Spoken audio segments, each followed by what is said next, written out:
ஆதியாகமம் 35 அதிகாரம். தேவன் யாக்கோபை நோக்கி, நீ எழுந்து பெத்தேலுக்குப் போய் அங்கே குடியிருந்து, நீ உன் சகோதரனாகிய ஏசாவின் முகத்திற்கு விலகி ஓடிப்போகிறபோது உனக்கு தரிசனமான தேவனுக்கு அங்கே ஒரு பலிபீடத்தை உண்டாக்கு என்றார். அப்பொழுது யாக்கோபு தன் வீட்டாரையும் தன்னோடே கூட இருந்த மற்ற அனைவரையும் நோக்கி, உங்களிடத்தில் இருக்கிற அந்நிய தெய்வங்களை விலக்கி போட்டு உங்களை சுத்தம் பண்ணிக்கொண்டு உங்கள் வஸ்திரங்களை மாற்றுங்கள். நாம் எழுந்து பெத்தேலுக்கு போவோம் வாருங்கள். எனக்கு ஆபத்து நேரிட்ட நாளில் என் விண்ணப்பத்துக்கு உத்தரவு அருளிச் செய்து நான் நடந்த வழியிலே என்னோடே கூட இருந்த தேவனுக்கு அங்கே ஒரு பலிபீடத்தை உண்டாக்குவேன் என்றான். அப்பொழுது அவர்கள் தங்கள் கையில் இருந்த எல்லா அந்நிய தெய்வங்களையும் தங்கள் காதணிகளையும் யாக்கோபிடத்தில் கொடுத்தார்கள். யாக்கோபு அவைகளை சீகேம் ஊர் அருகே இருந்த ஒரு கர்வாலி மரத்தின் கீழே புதைத்து போட்டான். பின்பு பிரயாணம் புறப்பட்டார்கள். அவர்களைச் சுற்றிலும் இருந்த பட்டணத்தாருக்கு தேவனாலே பயங்கரம் உண்டானதினால் அவர்கள் யாக்கோபின் குமாரரை பின்தொடராதிருந்தார்கள்.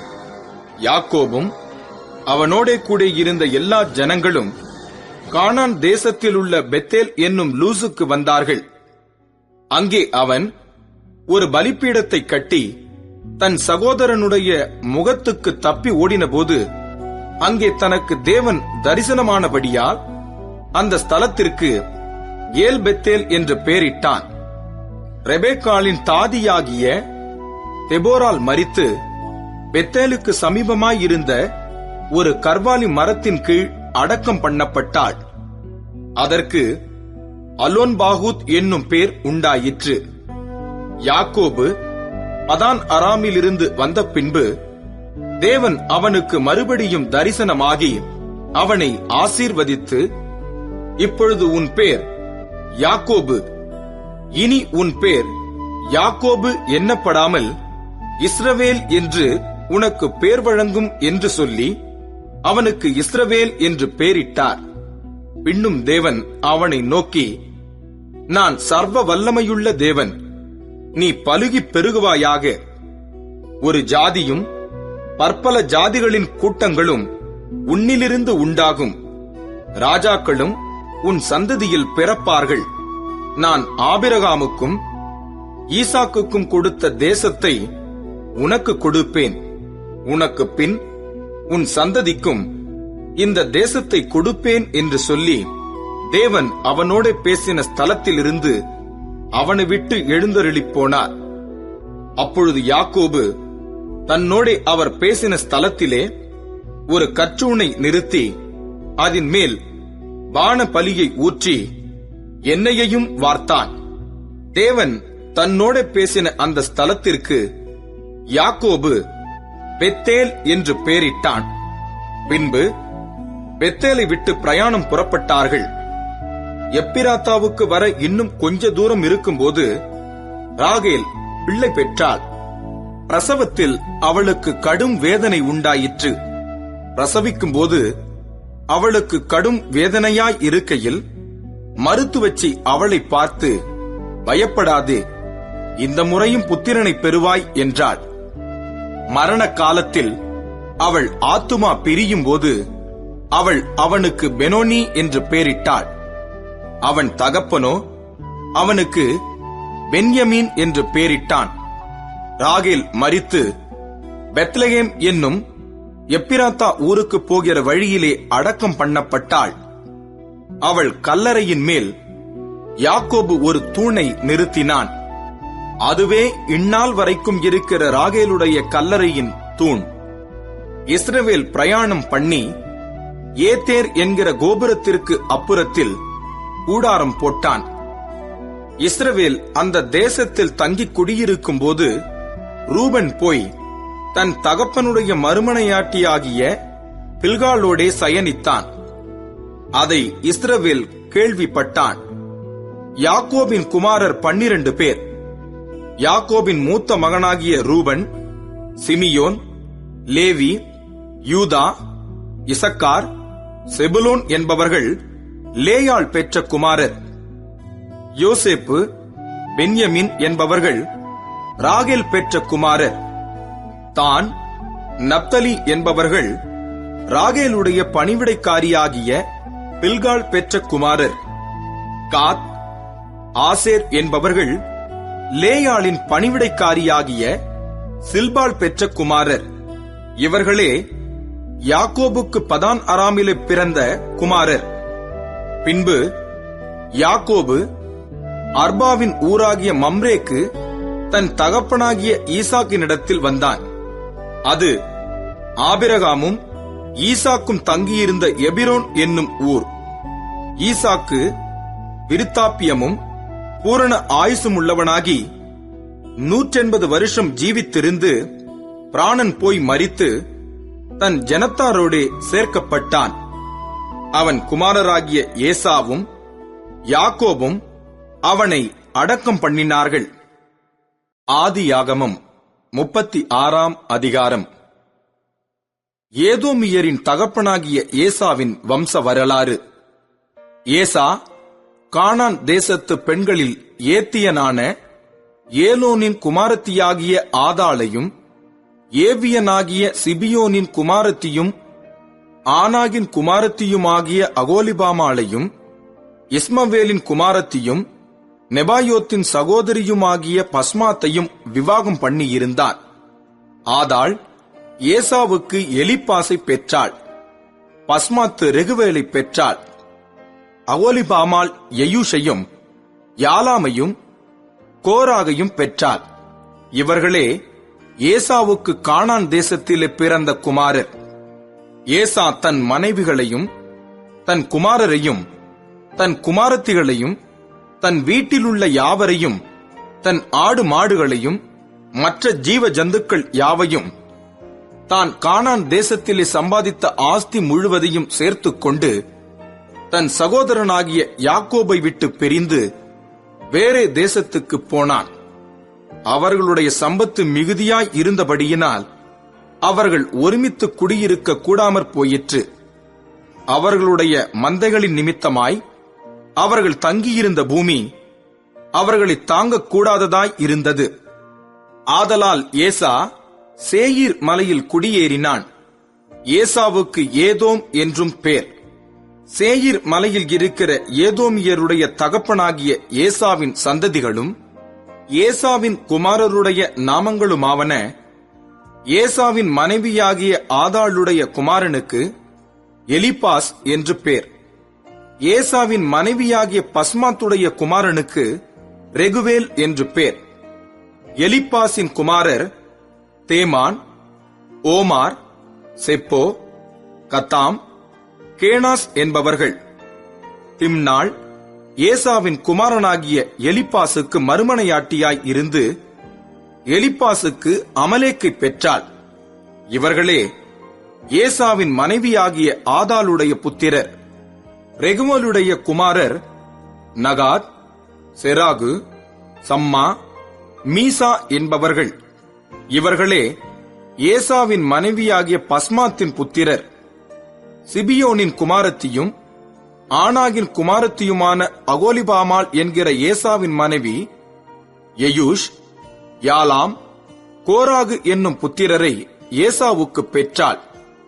ஏசாவின் குமாரரில் தோன்றிய பிரபுக்களாவன: ஏசாவுக்கு மூத்த மகனாகிய எலிப்பாசுடைய குமாரரில் தேமான் பிரபு, ஓமார் பிரபு, செப்போ பிரபு, கேனாஸ் பிரபு, கோராகு பிரபு, கத்தாம் பிரபு, அமலேக்கு பிரபு என்பவர்கள். இவர்கள் ஏதோம் தேசத்தில் எலிப்பாசின் சந்ததியும் ஆதாளின் குமாரருமாயிருந்த பிரபுக்கள். ஏசாவின் குமாரனாகிய ரெகுவேலின் புத்திரரில் நகாத் பிரபு, செராகு பிரபு, சம்மா பிரபு, மீசா பிரபு என்பவர்கள். இவர்கள் ஏதோம் தேசத்தில் ரெகுவேலின் சந்ததியும் ஏசாவின் மனைவியாகிய பஸ்மாத்தின் குமாரருமாயிருந்த பிரபுக்கள். ஏசாவின் மனைவியாகிய அகோலிபாமாளின் குமாரர் எயூஷ் பிரபு, யாலாம் பிரபு, கோராகு பிரபு என்பவர்கள். இவர்கள் ஆனாகின் குமாரத்தியும் ஏசாவுடைய மனைவியுமாகிய அகோலிபாமாளின் சந்ததியாயிருந்த பிரபுக்கள். இவர்களே ஏதோம் என்னும் ஏசாவின் சந்ததி. இவர்களே அவர்களிலிருந்த பிரபுக்கள். அந்த தேசத்தின் குடிகளாகிய ஓரியனான சேயீரின் குமாரர் லோத்தான், சோபால், சிபியோன், ஆனாகு, திஷோன், ஏத்சேர், திஷான் என்பவர்கள். இவர்களே ஏதோம் தேசத்தில் சேயீரின் புத்திரராகிய ஓரியருடைய சந்ததியாயிருந்த பிரபுக்கள். லோத்தானுடைய குமாரர் ஓரி, ஏமாம் என்பவர்கள். லோத்தானின் சகோதரி திம்னாள் என்பவள். சோபாலின் குமாரர் அல்வான், மானகாத், ஏபால், செப்போ, ஓனாம் என்பவர்கள். சிபியோனின் குமாரர் அயா, ஆனாகு என்பவர்கள். வனாந்தரத்திலே தன் தகப்பனாகிய சிபியோனின் கழுதைகளை மேய்க்கையில் கோவேறு கழுதைகளை கண்டுபிடித்த ஆனாகு இவன்தான். ஆனாகின் பிள்ளைகள் திஷோன், அகோலிபாமாள் என்பவர்கள். இந்த அகோலிபாமாள் ஆனாகின் குமாரத்தி. திஷோனுடைய குமாரர் எம்தான், எஸ்பான், இத்ரான், கெரான் என்பவர்கள். ஏத்சேருடைய குமாரர் பில்கான், சகவான், அகான் என்பவர்கள். திஷானுடைய குமாரர் ஊத்ஸ், அரான் என்பவர்கள். ஓரியரின் சந்ததியில் தோன்றிய பிரபுக்கள் லோத்தான் பிரபு, சோபால் பிரபு, சிபியோன் பிரபு, ஆனாகு பிரபு, திஷோன் பிரபு, ஏத்சேர் பிரபு, திஷான் பிரபு என்பவர்கள். இவர்களே சேயீர் தேசத்திலே தங்கள் தங்கள் இடங்களில் இருந்த ஓரியர் சந்ததியான பிரபுக்கள். இஸ்ரவேல் புத்திரர் மேல் ராஜாக்கள் அரசாளுகிறதற்கு முன்னே ஏதோம் தேசத்திலே ஆண்ட ராஜாக்களாவன. பேயோருடைய குமாரனாகிய பேலா ஏதோமிலே அரசாண்டான். அவனுடைய பட்டணத்துக்கு தின்காபா என்று பேர். பேலா மரித்த பின் போஸ்ரா பட்டணத்தானாகிய சேராகுடைய குமாரனாகிய யோபாப் அவன் பட்டத்திற்கு வந்தான். யோபாப் மரித்த பின் தேமானிய தேசத்தானாகிய உஷாம் அவன் பட்டத்திற்கு வந்தான். உஷாம் மரித்த பின் மோவாபின் நாட்டிலே மீதியானியரை முறியடித்த பேதாதின் குமாரனாகிய ஆதாத் அவன் பட்டத்திற்கு வந்தான். அவனுடைய பட்டணத்துக்கு ஆவீத் என்று பேர். ஆதாத் மரித்த பின் மஸ்ரேகா ஊரானாகிய சம்லா அவனுடைய பட்டத்திற்கு வந்தான். சம்லா மரித்த பின் அங்கே இருக்கிற நதிக்கு சமீபமான ரெகோபோத் என்னும் ஊரானாகிய சவுல் அவனுடைய பட்டத்திற்கு வந்தான். சவுல் மரித்த பின் அக்போருடைய குமாரனாகிய பாகால் கானான் அவனுடைய பட்டத்திற்கு வந்தான். அக்போருடைய குமாரனாகிய பாகால் கானான் மரித்த பின் ஆதார் அவனுடைய பட்டத்திற்கு வந்தான். அவனுடைய பட்டணத்துக்கு பாகு என்று பேர். அவன் மனைவியின் பேர் மெகேதபேல். அவள் மத்ரேத்துடைய குமாரத்தியும் மேசகாவின் குமாரத்தியுமாய் இருந்தாள். தங்கள் பற்பல வம்சங்களின் படியேயும் வாசஸ்தலங்களின் படியேயும் நாமதேயங்களின் படியேயும் ஏசாவின் சந்ததியில் தோன்றிய பிரபுக்களுடைய நாமங்களாவன: திம்னா பிரபு, அல்வா பிரபு, ஏதேத் பிரபு, அகோலிபாமா பிரபு, ஏலா பிரபு, பினோன் பிரபு, கேனாஸ் பிரபு, தேமான் பிரபு, மிப்சார் பிரபு, மக்தியேல் பிரபு, ஈராம் பிரபு. இவர்களே தங்கள் சொந்தமான தேசத்திலே பற்பல இடங்களில் குடியிருந்த ஏதோம் சந்ததி பிரபுக்கள். இந்த ஏதோமியருக்கு தகப்பன் ஏசா. ஆதியாகமம் 37ஆம் அதிகாரம். யாக்கோபு தன் தகப்பன் தங்கியிருந்த கானான் தேசத்திலே குடியிருந்தான். யாக்கோபுடைய சந்ததியின் வரலாறு. யோசேப்பு 17 வயதிலே தன் சகோதரருடனே ஆடுகளை மேய்த்துக் கொண்டிருந்தான். அந்த இளைஞன் பில்காள், சில்பாள் என்னும் தன் தகப்பனுடைய மறுமனையாட்டிகளின் குமாரரோடே இருந்து அவர்களுடைய துன்மார்க்கத்தை தன் தகப்பனுக்கு சொல்லி வருவான். இஸ்ரவேலின் முதிர் வயதிலே யோசேப்பு தனக்கு பிறந்ததினால் இஸ்ரவேல் தன் குமாரர் எல்லாரிலும் அவனை அதிகமாய் நேசித்து அவனுக்கு பல வருணமான அங்கியை செய்வித்தான். அவனுடைய சகோதரர் எல்லாரிலும் அவனை தங்கள் தகப்பன் அதிகமாய் நேசிக்கிறதை அவன் சகோதரர் கண்டபோது அவனோடே பட்சமாய் பேசாமல் அவனை பகைத்தார்கள். யோசேப்பு ஒரு சொப்பனம் கண்டு அதை தன் சகோதரருக்கு அறிவித்தான். அது நிமித்தம் அவனை இன்னும் அதிகமாய் பகைத்தார்கள். அவன் அவர்களை நோக்கி, நான் கண்ட சொப்பனத்தை கேளுங்கள். நாம் வயலில் அறுத்த அரிகளை கட்டிக் கொண்டிருந்தோம். அப்பொழுது என்னுடைய அரிக்கட்டு நிமிர்ந்திருந்தது. உங்கள் அரிக்கட்டுகள் என் அரிக்கட்டை சுற்றி வணங்கி நின்றது என்றான்.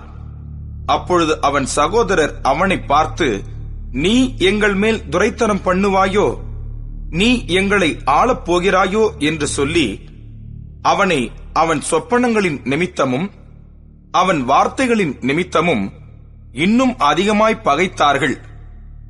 அவன் வேறொரு சொப்பனம் கண்டு தன் சகோதரரை நோக்கி, நான் இன்னும் ஒரு சொப்பனத்தை கண்டேன்.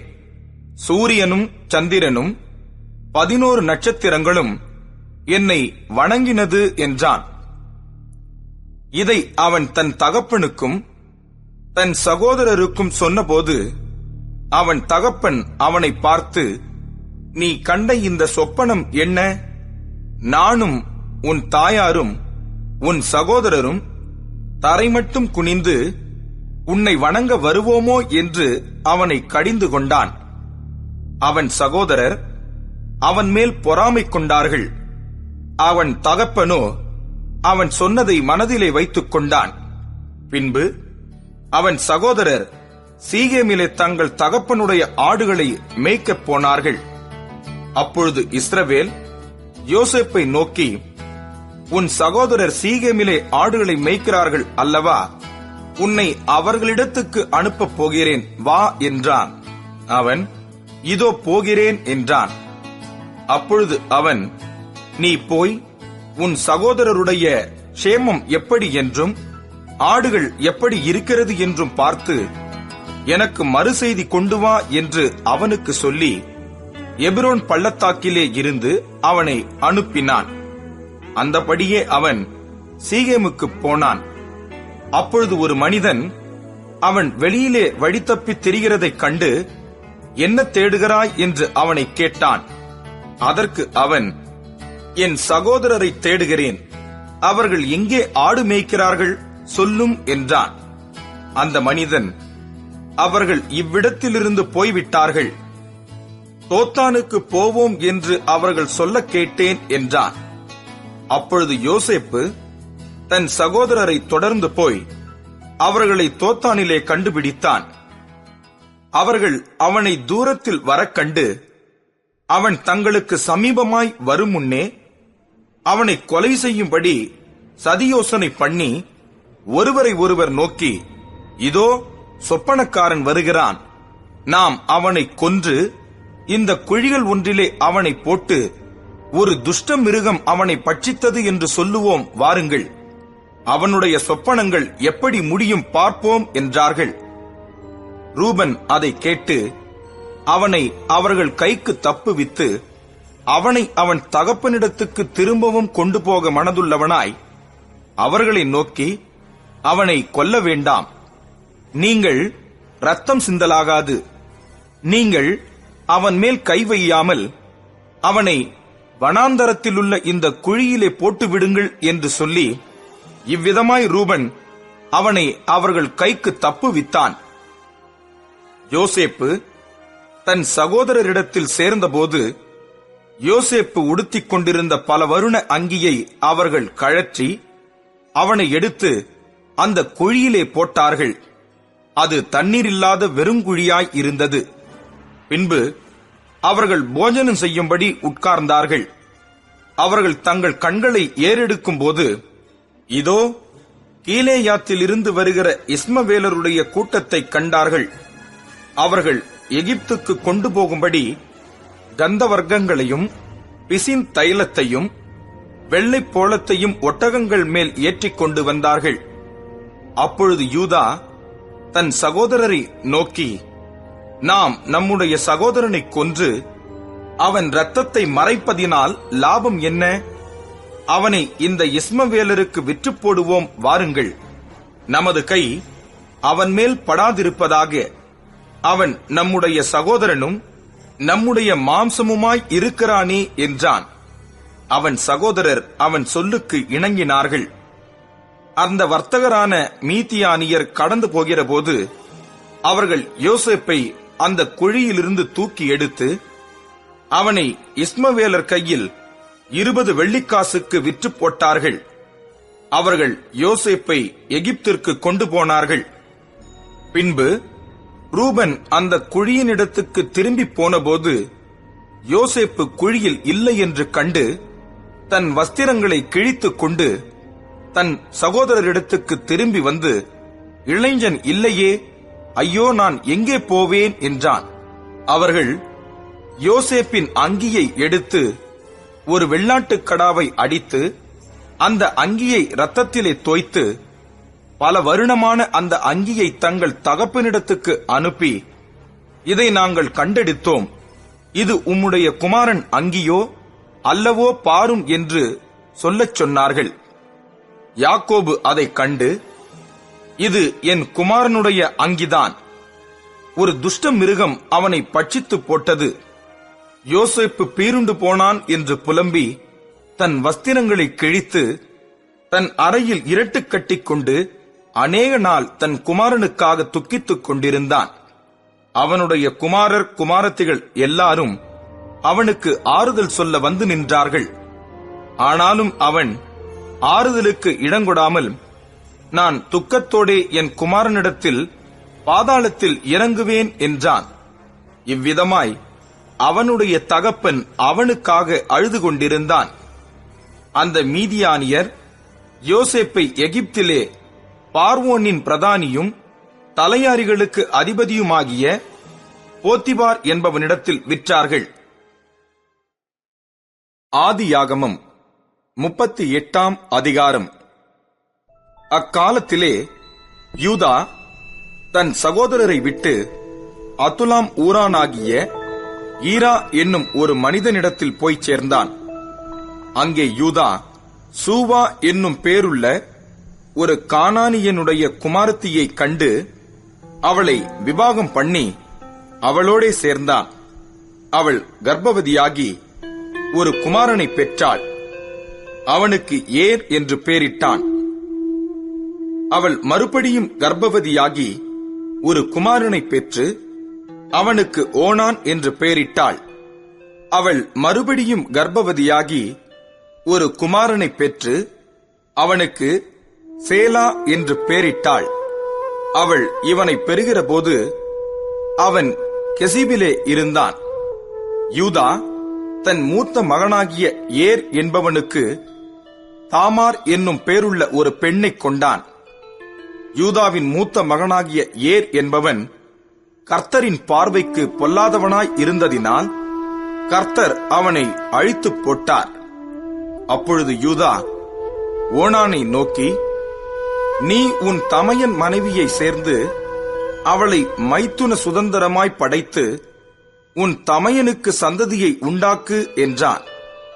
அந்த சந்ததி தன் சந்ததியாய் இராதென்று ஓனான் அறிந்தபடியினாலே அவன் தன் தமையனுடைய மனைவியை சேரும்போது தன் தமையனுக்கு சந்ததி உண்டாகாதபடிக்கு தன் வித்தை தரையிலே விழவிட்டு கெடுத்தான். அவன் செய்தது கர்த்தரின் பார்வைக்கு பொல்லாததாய் இருந்ததினால் அவனையும் அவர் அழித்துப் போட்டார். அப்பொழுது யூதா தன் குமாரனாகிய சேலாவும் அவன் சகோதரர் செத்தது போல சாவான் என்று அஞ்சி தன் மருமகளாகிய தாமாரை நோக்கி, என் குமாரனாகிய சேலா பெரியவனாகும் மட்டும் நீ உன் தகப்பன் வீட்டிலே கைம்பெண்ணாய் தங்கியிரு என்று சொன்னான். அந்தபடியே தாமார் போய் தன் தகப்பன் வீட்டிலே தங்கியிருந்தாள். அநேக நாள் சென்ற பின் சூவாவின் குமாரத்தியாகிய யூதாவின் மனைவி மரித்தாள். யூதாவினுடைய துக்கம் ஆறின பின் அவன் அதுல்லாம் ஊரானாகிய தன் சிநேகிதன் ஈராவுடனே திம்னாவிலே தன் ஆடுகளை மயிர் கத்தரிக்கிறவர்களிடத்திற்கு போனான். அப்பொழுது, உன் மாமனார் தம்முடைய ஆடுகளை மயிர் கத்தரிக்க திம்னாவுக்கு போகிறார் என்று தாமாருக்கு அறிவிக்கப்பட்டது. சேலா பெரியவனாகியும் தான் அவனுக்கு மனைவியாக கொடுக்கப்படவில்லை என்று அவள் கண்டபடியால் தன் கைம்பெண்மைக்குரிய வஸ்திரங்களை களைந்து போட்டு முக்காடிட்டு தன்னை மூடிக்கொண்டு திம்னாவுக்கு போகிற வழியில் இருக்கிற நீரூற்றுகளுக்கு முன்பாக உட்கார்ந்தாள். யூதா அவளை கண்டு, அவள் தன் முகத்தை மூடியிருந்தபடியால் அவள் ஒரு வேசி என்று நினைத்து அந்த வழியாய் அவளிடத்தில் போய், அவள் தன் மருமகள் என்று அறியாமல், நான் உன்னிடத்தில் சேரும்படி வருவாயா என்றான். அதற்கு அவள், நீர் என்னிடத்தில் சேரும்படி எனக்கு என்ன தருவீர் என்றாள். அதற்கு அவன், நான் மந்தையிலிருந்து ஒரு வெள்ளாட்டுக்குட்டியை அனுப்புகிறேன் என்றான். அதற்கு அவள், நீர் அதை அனுப்பும் அளவும் ஒரு அடைமானம் கொடுப்பீரா என்றாள். அப்பொழுது அவன், நான் உனக்கு அடைமானமாக என்ன கொடுக்க வேண்டும் என்று கேட்டான். அதற்கு அவள், உம்முடைய முத்திரை மோதிரமும் உம்முடைய ஆரமும் உம்முடைய கைக்கோலும் கொடுக்க வேண்டும் என்றாள். அவன் அவைகளை அவளுக்கு கொடுத்து அவளிடத்தில் சேர்ந்தான். அவள் அவனாலே கர்ப்பவதியாகி எழுந்து போய் தன் முக்காட்டை களைந்து தன் கைம்பெண்மைக்குரிய வஸ்திரங்களை உடுத்திக் கொண்டாள். யூதா அந்த ஸ்திரீயின் இடத்தில் இருந்த அடைமானத்தை வாங்கிக் கொண்டு வரும்படி அதுல்லாம் ஊரானாகிய தன் சிநேகிதன் கையிலே ஒரு வெள்ளாட்டுக்குட்டியை கொடுத்து அனுப்பினான். அவன் அவளை காணாமல் அவ்விடத்து மனிதரை நோக்கி, வழியண்டை நீரூற்றுகள் அருகே இருந்த தாசி எங்கே என்று கேட்டான். அதற்கு அவர்கள், இங்கே தாசி இல்லை என்றார்கள். அவன் யூதாவினிடத்தில் திரும்பி வந்து, அவளை காணோம், அங்கே தாசி இல்லை என்று அவ்விடத்து மனிதரும் சொல்லுகிறார்கள் என்றான். அப்பொழுது யூதா, இதோ இந்த ஆட்டுக்குட்டியை அனுப்பினேன், நீ அவளை காணவில்லை, நமக்கு அவகீர்த்தி வராதபடிக்கு அவள் அதை கொண்டு போனால் போகட்டும் என்றான். ஏறக்குறைய 3 மாதம் சென்ற பின்பு உன் மருமகளாகிய தாமார் வேசித்தனம் பண்ணினாள், அந்த வேசித்தனத்தினால் கர்ப்பவதியுமானாள் என்று யூதாவுக்கு அறிவிக்கப்பட்டது. அப்பொழுது யூதா, அவளை வெளியே கொண்டு வாருங்கள், அவள் சுட்டெரிக்கப்பட வேண்டும் என்றான். அவள் வெளியே கொண்டு வரப்பட்ட போது அவள் தன் மாமனிடத்துக்கு அந்த அடைமானத்தை அனுப்பி, இந்த பொருட்களை உடையவன் எவனோ அவனாலே நான் கர்ப்பவதியானேன், இந்த முத்திரை மோதிரமும் இந்த ஆரமும் இந்த கோலும் யாருடையவைகள் பாரும் என்று சொல்லி அனுப்பினாள். யூதா அவைகளை பார்த்தறிந்து, என்னிலும் அவள் நீதியுள்ளவள், அவளை என் குமாரனாகிய சேலாவுக்கு கொடாமற் போனேனே என்றான். அப்புறம் அவன் அவளை சேரவில்லை. அவளுக்கு பிரசவகாலம் வந்தபோது அவள் கர்ப்பத்தில் 2 பிள்ளைகள் இருந்தன. அவள் பெறுகிற போது ஒரு பிள்ளை கையை நீட்டினது. அப்பொழுது மருத்து வச்சு அதன் கையை பிடித்து அதில் சிவப்பு நூலை கட்டி, இது முதலாவது வெளிப்பட்டது என்றாள். அது தன் கையை திரும்ப உள்ளே வாங்கிக் கொண்ட போது அதன் சகோதரன் வெளிப்பட்டான். அப்பொழுது அவள், நீ மீறி வந்ததென்ன, இந்த மீறுதல் உன்மேல் நிற்கும் என்றாள். அதனாலே அவனுக்கு பாரேஸ் என்று பெயரிடப்பட்டது. பிற்பாடு கையில் சிவப்பு நூல் கட்டியிருந்த அவனுடைய தம்பி வெளிப்பட்டான். அவனுக்கு சேரா என்று பெயரிடப்பட்டது. ஆதியாகமம் 39ஆம் அதிகாரம். யோசேப்பு எகிப்துக்கு கொண்டு போகப்பட்டான். பார்வோனுடைய பிரதானியும் தலையாரிகளுக்கு அதிபதியுமாகிய போத்திபார் என்னும் எகிப்து தேசத்தான் அவனை அவ்விடத்திற்கு கொண்டு வந்த இஸ்மவேலரிடத்தில் விலைக்கு வாங்கினான். கர்த்தர் யோசேப்போடே இருந்தார். அவன் காரிய சித்தியுள்ளவனானான். அவன் எகிப்தியனாகிய தன் எஜமானுடைய வீட்டிலே இருந்தான். கர்த்தர் அவனோடே இருக்கிறார் என்றும் அவன் செய்கிற யாவையும் கர்த்தர் வாய்க்க பண்ணுகிறார் என்றும் அவன் எஜமான் கண்டு யோசேப்பினிடத்தில் தயவு வைத்து அவனை தனக்கு ஊழியக்காரனும் தன் வீட்டுக்கு விசாரணைக்காரனுமாக்கி தனக்கு உண்டான யாவற்றையும் அவன் கையில் ஒப்புவித்தான். அவனை தன் வீட்டுக்கும் தனக்கு உண்டான எல்லாவற்றிற்கும் விசாரணைக்காரனாக்கினது முதற்கொண்டு கர்த்தர் யோசேப்பின் நிமித்தம் அந்த எகிப்தியன் வீட்டை ஆசீர்வதித்தார். வீட்டிலும் வெளியிலும் அவனுக்கு உண்டானவைகள் எல்லாவற்றிலும் கர்த்தருடைய ஆசீர்வாதம் இருந்தது. ஆகையால் அவன் தனக்கு உண்டானதையெல்லாம் யோசேப்பின் கையிலே ஒப்புக் கொடுத்து விட்டு தான் புசிக்கிற போஜனம் தவிர தன்னிடத்திலிருந்த மற்றொன்றை குறித்தும் விசாரியாதிருந்தான். யோசேப்பு அழகான ரூபமும் சௌந்தரிய முகமும் உள்ளவனாய் இருந்தான். சில நாள் சென்ற பின் அவனுடைய எஜமானின் மனைவி யோசேப்பின் மேல் கண் போட்டு, என்னோடே சயனி என்றாள். அவனோ தன் எஜமானுடைய மனைவியின் சொல்லுக்கு இணங்காமல் அவளை நோக்கி, இதோ வீட்டிலே என்னிடத்தில் இருக்கிறவைகளில் யாதொன்றை குறித்தும் என் ஆண்டவன் விசாரியாமல் தமக்கு உண்டான எல்லாவற்றையும் என் கையில் ஒப்பித்திருக்கிறார். இந்த வீட்டிலே என்னிலும் பெரியவன் இல்லை. நீ அவருடைய மனைவியாய் இருக்கிறபடியால் உன்னை தவிர வேறொன்றையும் அவர் எனக்கு விலக்கி வைக்கவில்லை. இப்படி இருக்க நான் இத்தனை பெரிய பொல்லாங்குக்கு உடன்பட்டு தேவனுக்கு விரோதமாய் பாவம் செய்வது எப்படி என்றான். அவள் நித்தம் நித்தம் யோசேப்போடே இப்படி பேசிக்கொண்டு வந்தும் அவன் அவளுடனே சயனிக்கவும் அவளுடனே இருக்கவும் சம்மதிக்கவில்லை. இப்படி இருக்கும்போது ஒரு நாள் அவன் தன் வேலையை செய்கிறதற்கு வீட்டுக்குள் போனான். வீட்டு மனிதரில் ஒருவரும் வீட்டில் இல்லை. அப்பொழுது அவள் அவனுடைய வஸ்திரத்தை பற்றி பிடித்து, என்னோடே சயனி என்றாள்.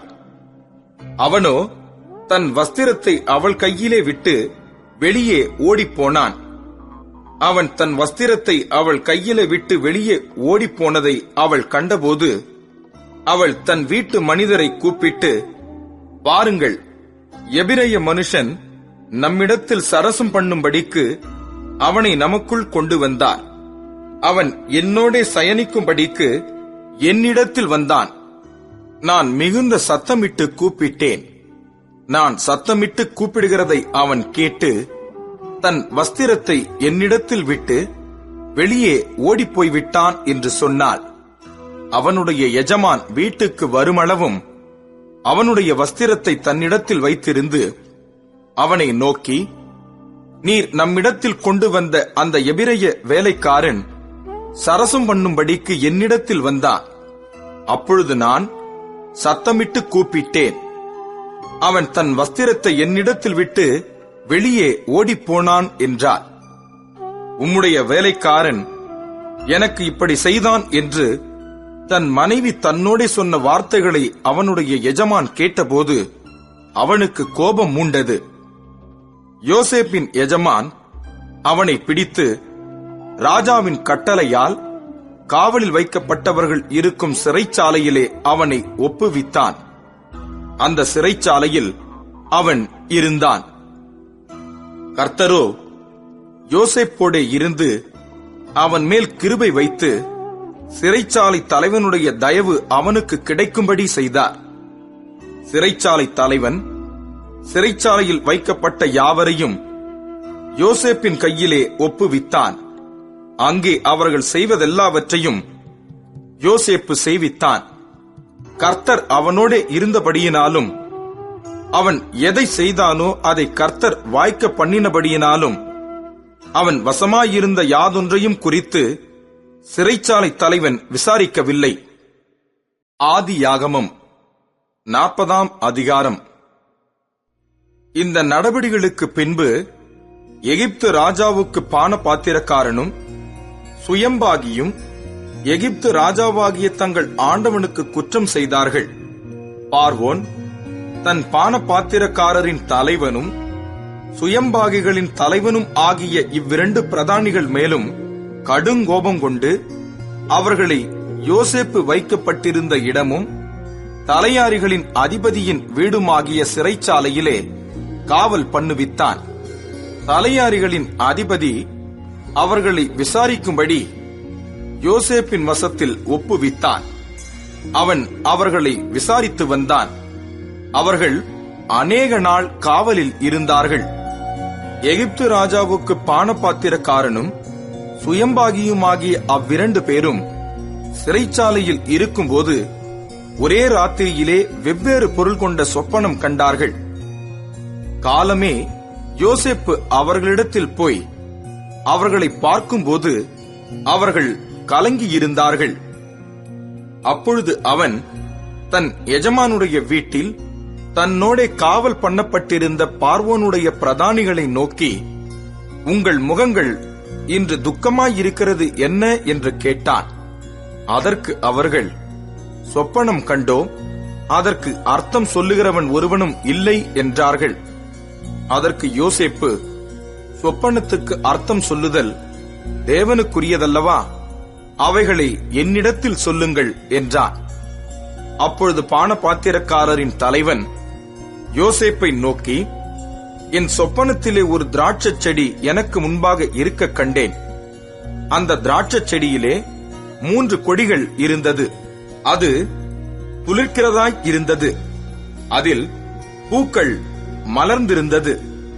அதன் குலைகள் பழுத்த பழங்களா இருந்தது. பார்வோனுடைய பாத்திரம் என் கையிலே இருந்தது. நான் அந்த பழங்களை பறித்து அவைகளை பார்வோனுடைய பாத்திரத்தில் பிழிந்து அந்த பாத்திரத்தை பார்வோனுடைய கையிலே கொடுத்தேன் என்று தன் சொப்பனத்தை சொன்னான். அதற்கு யோசேப்பு, அந்த 3 கொடிகளும் 3 நாளாம். 3 நாளைக்குள்ளே பார்வோன் உன் தலையை உயர்த்தி உன்னை மறுபடியும் உன் நிலையிலே நிறுத்துவார். உன்னை அவருக்கு பானம் கொடுத்து வந்த வழக்கத்தின்படி பார்வோனின் பாத்திரத்தை அவர் கையிலே கொடுப்பாய். இதுதான் அதன் அர்த்தம் என்று சொன்னதும் அன்றி, நீ வாழ்வடைந்திருக்கும்போது என்னை நினைத்து என் மேல் தயவு வைத்து என் காரியத்தை பார்வோனுக்கு அறிவித்து இந்த இடத்திலிருந்து என்னை விடுதலையாக்க வேண்டும். நான் எபிரேயருடைய தேசத்திலிருந்து களவாய் கொண்டு வரப்பட்டேன். என்னை இந்த காவல் கிடங்கில் வைக்கும்படிக்கும் நான் இவ்விடத்தில் ஒன்றும் செய்யவில்லை என்றும் சொன்னான். அர்த்தம் நன்றாயிருக்கிறது என்று சுயம்பாகிகளின் தலைவன் கண்டு யோசேப்பை நோக்கி, நானும் என் சொப்பனத்தில் 3 வெள்ளைக்கூடைகள் என் தலையின் மேல் இருக்க கண்டேன். மேற்கூடையிலே பார்வோனுக்காக சமைக்கப்பட்ட சகலவித பலகாரங்களிலும் கொஞ்சம் கொஞ்சம் இருந்தது. என் தலையின் மேல் கூடையில் இருந்தவைகளை பறவைகள் வந்து பட்சித்தது என்றான். அதற்கு யோசேப்பு, அந்த 3 கூடைகளும் 3 நாளாம். இன்னும் 3 நாளைக்குள்ளே பார்வோன் உன் தலையை உயர்த்தி உன்னை மரத்திலே தூக்கி போடுவார். அப்பொழுது பறவைகள் உன் மாம்சத்தை தின்னும். இதுதான் அதன் அர்த்தம் என்று சொன்னான். 3ஆம் நாள் பார்வோனுடைய ஜன்ம நாளாய் இருந்தது.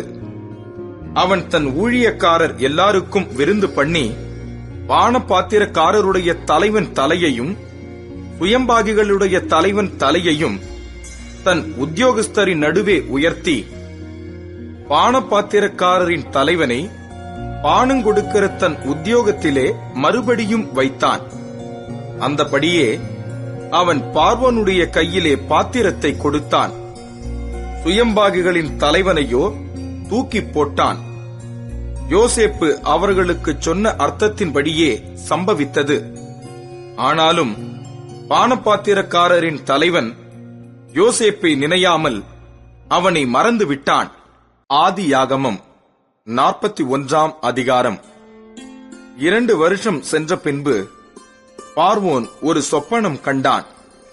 அது என்னவென்றால், அவன் நதியண்டையிலே நின்று கொண்டிருந்தான். அப்பொழுது அழகும் புஷ்டியுமான 7 பசுக்கள் நதியிலிருந்து ஏறி வந்து புல் மேய்ந்தது. அவைகளின் பின் அவலட்சணமும் கேவலமுமான வேற 7 பசுக்கள் நதியிலிருந்து ஏறி வந்து நதி ஓரத்தில் மற்ற பசுக்கள் அண்டையிலே நின்றது. அவலட்சணமும் கேவலமுமான பசுக்கள் அழகும் புஷ்டியுமான 7 பசுக்களையும் பட்சித்து போட்டது. இப்படி பார்வோன் கண்டு விழித்துக் கொண்டான். மறுபடியும் அவன் நித்திரை செய்து 2ஆம் விசை ஒரு சொப்பனம் கண்டான். நல்ல செழுமையான 7 கதிர்கள் ஒரே தாளிலிருந்து ஓங்கி வளர்ந்தது. பின்பு சாவியானதும் கீழ்காற்றினால் தீந்ததுமான 7 கதிர்கள் முளைத்தது. சாவியான கதிர்கள் செழுமையும் நிறைமேனியுமான அந்த 7 கதிர்களையும் விழுங்கி போட்டது. அப்பொழுது பார்வோன் விழித்துக் கொண்டு அது சொப்பனம் என்று அறிந்தான். காலமே பார்வோனுடைய மனம் கலக்கம் கொண்டிருந்தது. அப்பொழுது அவன் எகிப்திலுள்ள சகல மந்திரவாதிகளையும் சகல சாஸ்திரிகளையும் அழைப்பித்து அவர்களுக்கு தன் சொப்பனத்தை சொன்னான். ஒருவராலும் அதன் அர்த்தத்தை பார்வோனுக்கு சொல்லக்கூடாமற் போயிற்று. அப்பொழுது பானபாத்திரக்காரரின் தலைவன் பார்வோனை நோக்கி, நான் செய்த குற்றம் இன்றுதான் என் நினைவில் வந்தது.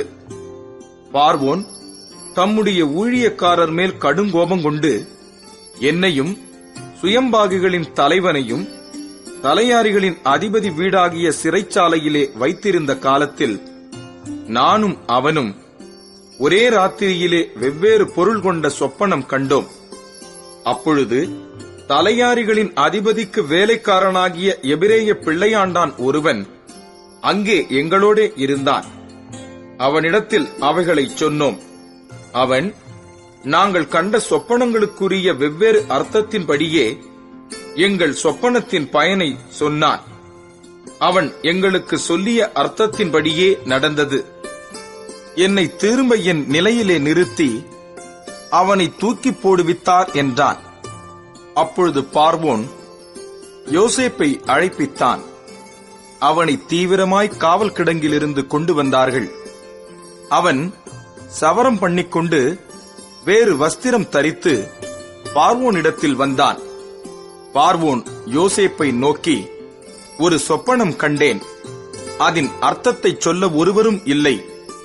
நீ ஒரு சொப்பனத்தை கேட்டால் அதன் அர்த்தத்தை சொல்லுவாய் என்று உன்னை குறித்து நான் கேள்விப்பட்டேன் என்றான். அப்பொழுது யோசேப்பு பார்வோனுக்கு பிரதியுத்தரமாக, நான் அல்ல, தேவனே பார்வோனுக்கு மங்களமான உத்தரவு அருளிச் செய்வார் என்றான். பார்வோன் யோசேப்பை நோக்கி, என் சொப்பனத்திலே நான் நதி ஓரத்தில் நின்று கொண்டிருந்தேன். அழகும் புஷ்டியுமான 7 பசுக்கள் நதியிலிருந்து ஏறி வந்து புல் மேய்ந்தது. அவைகளின் பின் இளைத்ததும் மகா அவலட்சணமும் கேவலமுமான வேறே 7 பசுக்கள் ஏறி வந்தது. இவைகளைப் போல அவலட்சணமான பசுக்களை எகிப்து தேசமெங்கும் நான் கண்டதில்லை. கேவலமும் அவலட்சணமுமான பசுக்கள் கொழுமையான முந்தின 7 பசுக்களையும் பட்சித்து போட்டது. அவைகள் இவைகளின் வயிற்றுக்குள் போயும் வயிற்றுக்குள் போயிற்றென்று தோன்றாமல் முன் இருந்தது போலவே அவலட்சணமாய் இருந்தது. இப்படி கண்டு விழித்துக் கொண்டேன். பின்னும் நான் என் சொப்பனத்திலே நிறைமேனியுள்ள 7 நல்ல கதிர்கள் ஒரே தாளிலிருந்து ஓங்கி வளரக் கண்டேன். பின்பு சாவியானவைகளும் கீழ்காற்றினால் தீந்து பதறானவைகளுமான 7 கதிர்கள் முளைத்தது. சாவியான கதிர்கள் அந்த 7 நல்ல கதிர்களையும் விழுங்கி போட்டது. இதை மந்திரவாதிகளிடத்தில் சொன்னேன். இதன் பொருளை எனக்கு விடுவிக்கிறவன் ஒருவனும் இல்லை என்றான். அப்பொழுது யோசேப்பு பார்வோனை நோக்கி, பார்வோனின் சொப்பனம் ஒன்றுதான். தேவன் தாம் செய்யப் போகிறது இன்னதென்று பார்வோனுக்கு அறிவித்திருக்கிறார். அந்த 7 நல்ல பசுக்களும் 7 வருஷமாம். அந்த 7 நல்ல கதிர்களும் 7 வருஷமாம். சொப்பனம் ஒன்றே. அவைகளின் பின் ஏறி வந்த கேவலமும் அவலட்சணமுமான 7 பசுக்களும் 7 வருஷமாம். கீழ்காற்றினால் தீந்து சாவியான 7 கதிர்களும் 7 வருஷமாம். இவைகள் பஞ்சமுள்ள 7 வருஷமாம். பார்வோனுக்கு நான் சொல்ல வேண்டிய காரியம் இதுவே. தேவன் தாம் செய்யப் போகிறதை பார்வோனுக்கு காண்பித்திருக்கிறார். எகிப்து தேசமெங்கும் பரிபூரணமான விளைவு உண்டாயிருக்கும் 7 வருஷம் வரும். அதன் பின் பஞ்சம் உண்டாயிருக்கும் 7 வருஷம் வரும். அப்பொழுது எகிப்து தேசத்தில் அந்த பரிபூரணமெல்லாம் மறக்கப்பட்டு போம். அந்த பஞ்சம் தேசத்தை பாழாக்கும். வரப்போகிற மகா கொடுமையான பஞ்சத்தால் தேசத்தில் முன்னிருந்த பரிபூரணமெல்லாம் ஒழிந்து போம். இந்த காரியம் தேவனால் நிச்சயிக்கப்பட்டிருக்கிறது என்பதையும் தேவன் இதை சீக்கிரத்தில் செய்வார் என்பதையும் குறிக்கும் பொருட்டு இந்த சொப்பனம் பார்வோனுக்கு இரட்டித்தது. ஆகையால் விவேகமும் ஞானமும் உள்ள ஒரு மனுஷனை தேடி அவனை எகிப்து தேசத்துக்கு அதிகாரியாக பார்வோன் ஏற்படுத்துவாராக. இப்படி பார்வோன் செய்து தேசத்தின் மேல் விசாரணைக்காரரை வைத்து பரிபூரணமுள்ள 7 வருஷங்களில் எகிப்து தேசத்திலே விளையும் விளைச்சலில் 1/5 பங்கை வாங்கும்படி செய்வாராக. அவர்கள் வரப்போகிற நல்ல வருஷங்களில் விளையும் தானியங்களை எல்லாம் சேர்த்து பட்டணங்களில் ஆகாரம் உண்டாயிருக்கும்படிக்கு பார்வோனுடைய அதிகாரத்துக்குள்ளாக தானியங்களை பத்திரப்படுத்தி வைத்து வைப்பார்களாக. தேசம் பஞ்சத்தினால் அழிந்து போகாதபடிக்கு அந்த தானியம் இனி எகிப்து தேசத்தில் உண்டாகும் பஞ்சமுள்ள 7 வருஷங்களுக்காக தேசத்திற்கு ஒரு வைப்பாய் இருப்பதாக என்றான். இந்த வார்த்தை பார்வோனுடைய பார்வைக்கும் அவன் ஊழியக்காரர் எல்லாருடைய பார்வைக்கும் நன்றாய் கண்டது. அப்பொழுது பார்வோன் தன் ஊழியக்காரரை நோக்கி, தேவ ஆவியை பெற்ற இந்த மனுஷனைப் போல வேறொருவன் உண்டோ என்றான். பின்பு பார்வோன் யோசேப்பை நோக்கி, தேவன் இவை எல்லாவற்றையும் உனக்கு வெளிப்படுத்தியிருக்கிறபடியால் உன்னைப் போல விவேகமும் ஞானமும் உள்ளவன் வேறொருவனும் இல்லை. நீ என் அரமனைக்கு அதிகாரியாய் இருப்பாய். உன் வாக்கின்படியே என் ஜனங்கள் எல்லாரும் அடங்கி நடக்க கடவர்கள். சிங்காசனத்தில் மாத்திரம் உன்னிலும் நான் பெரியவனாய் இருப்பேன் என்றான். பின்னும் பார்வோன் யோசேப்பை நோக்கி, பார், எகிப்து தேசம் முழுமைக்கும் உன்னை அதிகாரியாக்கினேன் என்று சொல்லி, பார்வோன் தன் கையில் போட்டிருந்த தன் முத்திரை மோதிரத்தை கழற்றி அதை யோசேப்பின் கையிலே போட்டு மெல்லிய வஸ்திரங்களை அவனுக்கு உடுத்தி பொன் சரப்பணியை அவன் கழுத்திலே தரித்து தன்னுடைய 2ஆம் இரதத்தின் மேல் அவனை ஏற்றி தெண்டனிட்டு பணியுங்கள் என்று அவனுக்கு முன்பாக கூறுவித்து எகிப்து தேசம் முழுமைக்கும் அவனை அதிகாரியாக்கினான். பின்னும் பார்வோன் யோசேப்பை நோக்கி, நான் பார்வோன், ஆனாலும் எகிப்து தேசத்திலுள்ளவர்களில் ஒருவனும் உன் உத்தரவில்லாமல் தன் கையையாவது தன் காலையாவது அசைக்க கூடாது என்றான். மேலும் பார்வோன் யோசேப்புக்கு சாப்நாத் பன்னேயா என்கிற பெயரையிட்டு ஓன் பட்டணத்து ஆசாரியனாகிய போத்திபிராவின் குமாரத்தியாகிய ஆஸ்நாத்தை அவனுக்கு மனைவியாக கொடுத்தான். யோசேப்பு எகிப்து தேசத்தை சுற்றி பார்க்கும்படி புறப்பட்டான். யோசேப்பு எகிப்தின் ராஜாவாகிய பார்வோனுக்கு முன்பாக நிற்கும்போது 30 வயதாயிருந்தான். யோசேப்பு பார்வோனுடைய சந்நிதியிலிருந்து புறப்பட்டு எகிப்து தேசம் எங்கும் போய் சுற்றி பார்த்தான். பரிபூரணமுள்ள 7 வருஷங்களிலும் பூமி மிகுதியான பலனை கொடுத்தது. அவ்வேழு வருஷங்களில் எகிப்து தேசத்தில் விளைந்த தானியங்களெல்லாம் அவன் சேர்த்து அந்த தானியங்களை பட்டணங்களில் கட்டி வைத்தான். அந்தந்த பட்டணத்தில் அதினதின் சுற்றுப்புறத்து தானியங்களை கட்டி வைத்தான். இப்படி யோசேப்பு அளவிறந்ததாய் கடற்கரை மணலைப் போல மிகுதியாக தானியத்தை சேர்த்து வைத்தான். அது அளவுக்கு அடங்காததாய் இருந்தது. பஞ்சமுள்ள வருஷங்கள் வருவதற்கு முன்னே யோசேப்புக்கு 2 குமாரர் பிறந்தார்கள். அவர்களை ஓன் பட்டணத்து ஆசாரியனாகிய போத்திபிராவின் குமாரத்தியாகிய ஆஸ்நாத்து அவனுக்கு பெற்றாள். யோசேப்பு, என் வருத்தம் யாவையும் என் தகப்பனுடைய குடும்பம் அனைத்தையும் நான் மறக்கும்படி தேவன் பண்ணினார் என்று சொல்லி மூத்தவனுக்கு மனாசே என்று பெயரிட்டான். நான் சிறுமைப்பட்டிருந்த தேசத்தில் தேவன் என்னை பலுக பண்ணினார் என்று சொல்லி இளையவனுக்கு எப்பிராயிம் என்று பெயரிட்டான். எகிப்து தேசத்தில் வந்த பரிபூரணமுள்ள 7 வருஷங்களும் முடிந்த பின் யோசேப்பு சொல்லியபடி 7 வருஷ பஞ்சம் தொடங்கினது. சகல தேசங்களிலும் பஞ்சம் உண்டாயிற்று. ஆனாலும் எகிப்து தேசமெங்கும் ஆகாரம் இருந்தது. எகிப்து தேசமெங்கும் பஞ்சம் உண்டான போது ஜனங்கள் உணவுக்காக பார்வோனை நோக்கி ஓலமிட்டார்கள். அதற்கு பார்வோன், நீங்கள் யோசேப்பினிடத்துக்கு போய் அவன் உங்களுக்கு சொல்லுகிறபடி செய்யுங்கள் என்று எகிப்தியர் எல்லாருக்கும் சொன்னான். தேசமெங்கும் பஞ்சம் உண்டானபடியால் யோசேப்பு களஞ்சியங்களை எல்லாம் திறந்து எகிப்தியருக்கு விற்றான். பஞ்சம் எகிப்து தேசத்தில் வரவர கொடிதாயிற்று. சகல தேசங்களிலும் பஞ்சம் கொடிதாயிருந்தபடியால் சகல தேசத்தார்களும் யோசேப்பினிடத்தில் தானியம் கொள்ளும்படி எகிப்துக்கு வந்தார்கள். ஆதியாகமம் 42ஆம் அதிகாரம். எகிப்திலே தானியம் உண்டென்று யாக்கோபு அறிந்து தன் குமாரரை நோக்கி, நீங்கள் ஒருவர் முகத்தை ஒருவர் பார்த்துக் கொண்டிருக்கிறது என்ன? எகிப்திலே தானியம் உண்டென்று கேள்விப்படுகிறேன். நாம் சாகாமல் உயிரோடு இருக்கும்படி நீங்கள் அவ்விடத்துக்கு போய் நமக்காக தானியம் கொள்ளுங்கள் என்றான். யோசேப்பின் சகோதரர் 10 பேர் தானியம் கொள்ள எகிப்துக்கு போனார்கள். யோசேப்பின் தம்பியாகிய பென்யமீனுக்கு ஏதோ மோசம் வரும் என்று சொல்லி யாக்கோபு அவனை அவன் சகோதரரோடே அனுப்பவில்லை.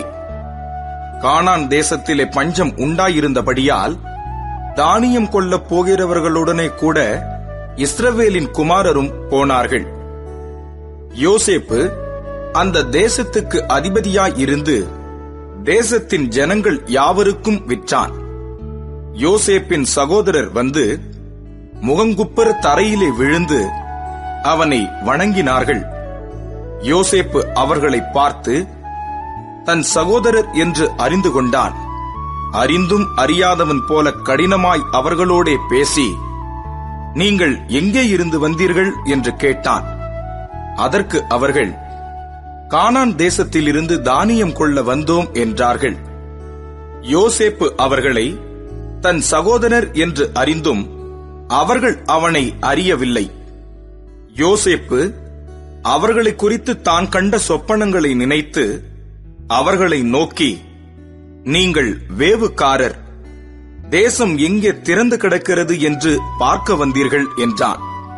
அதற்கு அவர்கள், அப்படியல்ல ஆண்டவனே, உமது அடியாராகிய நாங்கள் தானியம் கொள்ள வந்தோம். நாங்கள் எல்லாரும் ஒரு தகப்பனுடைய பிள்ளைகள். நாங்கள் நிஜஸ்தர், உமது அடியார் வேவுக்காரர் அல்ல என்றார்கள். அதற்கு அவன், அப்படியல்ல, தேசம் எங்கே திறந்து கிடக்கிறது என்று பார்க்கவே வந்தீர்கள் என்றான். அப்பொழுது அவர்கள், உமது அடியாராகிய நாங்கள் 12 சகோதரர், கானான் தேசத்தில் இருக்கிற ஒரு தகப்பன் புத்திரர். இளையவன் இப்பொழுது எங்கள் தகப்பனிடத்தில் இருக்கிறான், ஒருவன் காணாமற் போனான் என்றார்கள். யோசேப்பு அவர்களை நோக்கி, உங்களை வேவுக்காரர் என்று நான் சொன்னது சரி. உங்கள் இளைய சகோதரன் இங்கே வந்தாலொழிய நீங்கள் இங்கே இருந்து புறப்படுவது இல்லை என்று பார்வோனின் ஜீவனைக் கொண்டு ஆணையிட்டு சொல்லுகிறேன். இதனாலே நீங்கள் சோதிக்கப்படுவீர்கள். உங்கள் சகோதரனை அழைத்து வரும்படி உங்களில் ஒருவனை அனுப்புங்கள். உங்களிடத்தில் உண்மை உண்டோ இல்லையோ என்று உங்கள் வார்த்தைகள் சோதிக்கப்படும் அளவும் நீங்கள் காவலில் இருக்க வேண்டும். இல்லாவிட்டால் நீங்கள் வேவுக்காரர்தான் என்று பார்வோனின் ஜீவனை கொண்டு ஆணையிட்டு சொல்லுகிறேன் என்று சொல்லி அவர்கள் எல்லாரையும் 3 நாள் காவலிலே வைத்தான். 3ஆம் நாளிலே யோசேப்பு அவர்களை நோக்கி, நான் தேவனுக்கு பயப்படுகிறவன். நீங்கள் உயிரோடே இருக்கும்படிக்கு ஒன்று செய்யுங்கள். நீங்கள் நிஜஸ்தரானால் சகோதரராகிய உங்களில் ஒருவன் காவற்கூடத்தில் கட்டுண்டிருக்கட்டும். மற்றவர்கள் புறப்பட்டு பஞ்சத்தினால் வருந்துகிற உங்கள் குடும்பத்துக்கு தானியம் கொண்டு போய் கொடுத்து உங்கள் இளைய சகோதரனை என்னிடத்துக்கு அழைத்துக் கொண்டு வாருங்கள். அப்பொழுது உங்கள் வார்த்தைகள் மெய்யென்று விளங்கும். நீங்கள் சாவதில்லை என்றான். அவர்கள் அப்படி செய்கிறதற்கு இசைந்து, நம்முடைய சகோதரனுக்கு நாம் செய்த துரோகம் நம்மேல் சுமந்தது. அவன் நம்மை கெஞ்சி வேண்டிக் கொண்டபோது அவனுடைய மன வியாகுலத்தை நாம் கண்டும் அவனுக்கு செவிகொடாமற் போனோமே. ஆகையால் இந்த ஆபத்து நமக்கு நேரிட்டது என்று ஒருவரை ஒருவர் பார்த்து சொல்லிக் கொண்டார்கள். அப்பொழுது ரூபன் அவர்களை பார்த்து, இளைஞனுக்கு விரோதமாக பாவம் செய்யாதிருங்கள் என்று நான் உங்களுக்கு சொல்லவில்லையா? நீங்கள் கேளாமற் போனீர்கள். இப்பொழுது இதோ அவன் இரத்தப்பழி நம்மிடத்தில் வாங்கப்படுகிறது என்றான். யோசேப்பு துபாசியை கொண்டு அவர்களிடத்தில் பேசினபடியால் தாங்கள் சொன்னது அவனுக்கு தெரியும் என்று அறியாதிருந்தார்கள். அவன் அவர்களை விட்டு அப்புறம் போய் அழுது திரும்ப அவர்களிடத்தில் வந்து அவர்களோடே பேசி அவர்களில் சிமியோனை பிடித்து அவர்கள் கண்களுக்கு முன்பாக கட்டுவித்தான். பின்பு அவர்கள் சாக்குகளை தானியத்தால் நிரப்பவும் அவர்கள் பணத்தை திரும்ப அவனவன் சாக்கிலே போடவும் வழிக்கு வேண்டிய ஆகாரத்தை கொடுக்கவும் யோசேப்பு கட்டளையிட்டான். அப்படியே அவர்களுக்கு செய்யப்பட்டது. அவர்கள் அந்த தானியத்தை தங்கள் கழுதைகள் மேல் ஏற்றிக்கொண்டு அவ்விடம் விட்டு புறப்பட்டு போனார்கள். தங்குகிற இடத்திலே அவர்களில் ஒருவன் தன் கழுதைக்கு தீவனம் போட தன் சாக்கை திறந்தபோது சாக்கின் வாயிலே தன் பணம் இருக்கிறதைக் கண்டு தன் சகோதரரை பார்த்து, என் பணம் திரும்ப வந்திருக்கிறது, இதோ அது என் சாக்கிலே இருக்கிறது என்றான். அப்பொழுது அவர்களுடைய இருதயம் சோர்ந்து போய் அவர்கள் பயந்து ஒருவரை ஒருவர் பார்த்து, தேவன் நமக்கு இப்படி செய்தது என்ன என்றார்கள். அவர்கள் கானான் தேசத்தில் உள்ள தங்கள் தகப்பனாகிய யாக்கோபினிடத்தில் வந்து தங்களுக்கு சம்பவித்தவைகளை எல்லாம் அவனுக்கு அறிவித்து, தேசத்துக்கு அதிபதியாயிருக்கிறவன் எங்களை தேசத்தை வேவு பார்க்க வந்தவர்கள் என்று எண்ணி எங்களோட கடினமாய் பேசினான்.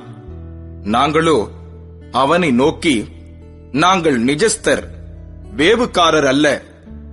நாங்கள் 12 சகோதரர், ஒரு தகப்பன் புத்திரர். ஒருவன் காணாமற் போனான், இளையவன் இப்பொழுது கானான் தேசத்தில் எங்கள் தகப்பனிடத்தில் இருக்கிறான் என்றோம். அப்பொழுது தேசத்தின் அதிபதியானவன், நீங்கள் நிஜஸ்தர் என்பதை நான் அறியும்படி உங்கள் சகோதரரில் ஒருவனை நீங்கள் என்னிடத்தில் விட்டு பஞ்சத்தினால் வருந்துகிற உங்கள் குடும்பத்துக்கு தானியம் வாங்கிக் கொண்டு போய் கொடுத்து உங்கள் இளைய சகோதரனை என்னிடத்தில் அழைத்துக் கொண்டு வாருங்கள். அதனாலே நீங்கள் வேவுக்காரர் அல்ல, நிஜஸ்தர் என்பதை நான் அறிந்து கொண்டு உங்கள் சகோதரனை விடுதலை செய்வேன். நீங்கள் இந்த தேசத்திலே வியாபாரமும் பண்ணலாம் என்றான் என்று சொன்னார்கள். அவர்கள் தங்கள் சாக்குகளிலுள்ள தானியத்தை கொட்டுகையில், இதோ அவனவன் சாக்கிலே அவனவன் பணமுடிப்பு இருந்தது. அந்த பணமுடிப்புகளை அவர்களும் அவர்கள் தகப்பனும் கண்டு பயந்தார்கள். அவர்கள் தகப்பனாகிய யாக்கோபு அவர்களை நோக்கி, என்னை பிள்ளையற்றவனாக்குகிறீர்கள். யோசேப்பும் இல்லை, சிமியோனும் இல்லை, பென்யமீனையும் கொண்டு போக பார்க்கிறீர்கள். இதெல்லாம் எனக்கு விரோதமாய் நேரிடுகிறது என்றான். அப்பொழுது ரூபன் தன் தகப்பனை பார்த்து, அவனை என் கையில் ஒப்புவியும், நான் அவனை திரும்ப உம்மிடத்தில் கொண்டு வருவேன். அவனை கொண்டு வராவிட்டால் என் 2 குமாரரையும் கொன்று போடும் என்று சொன்னான்.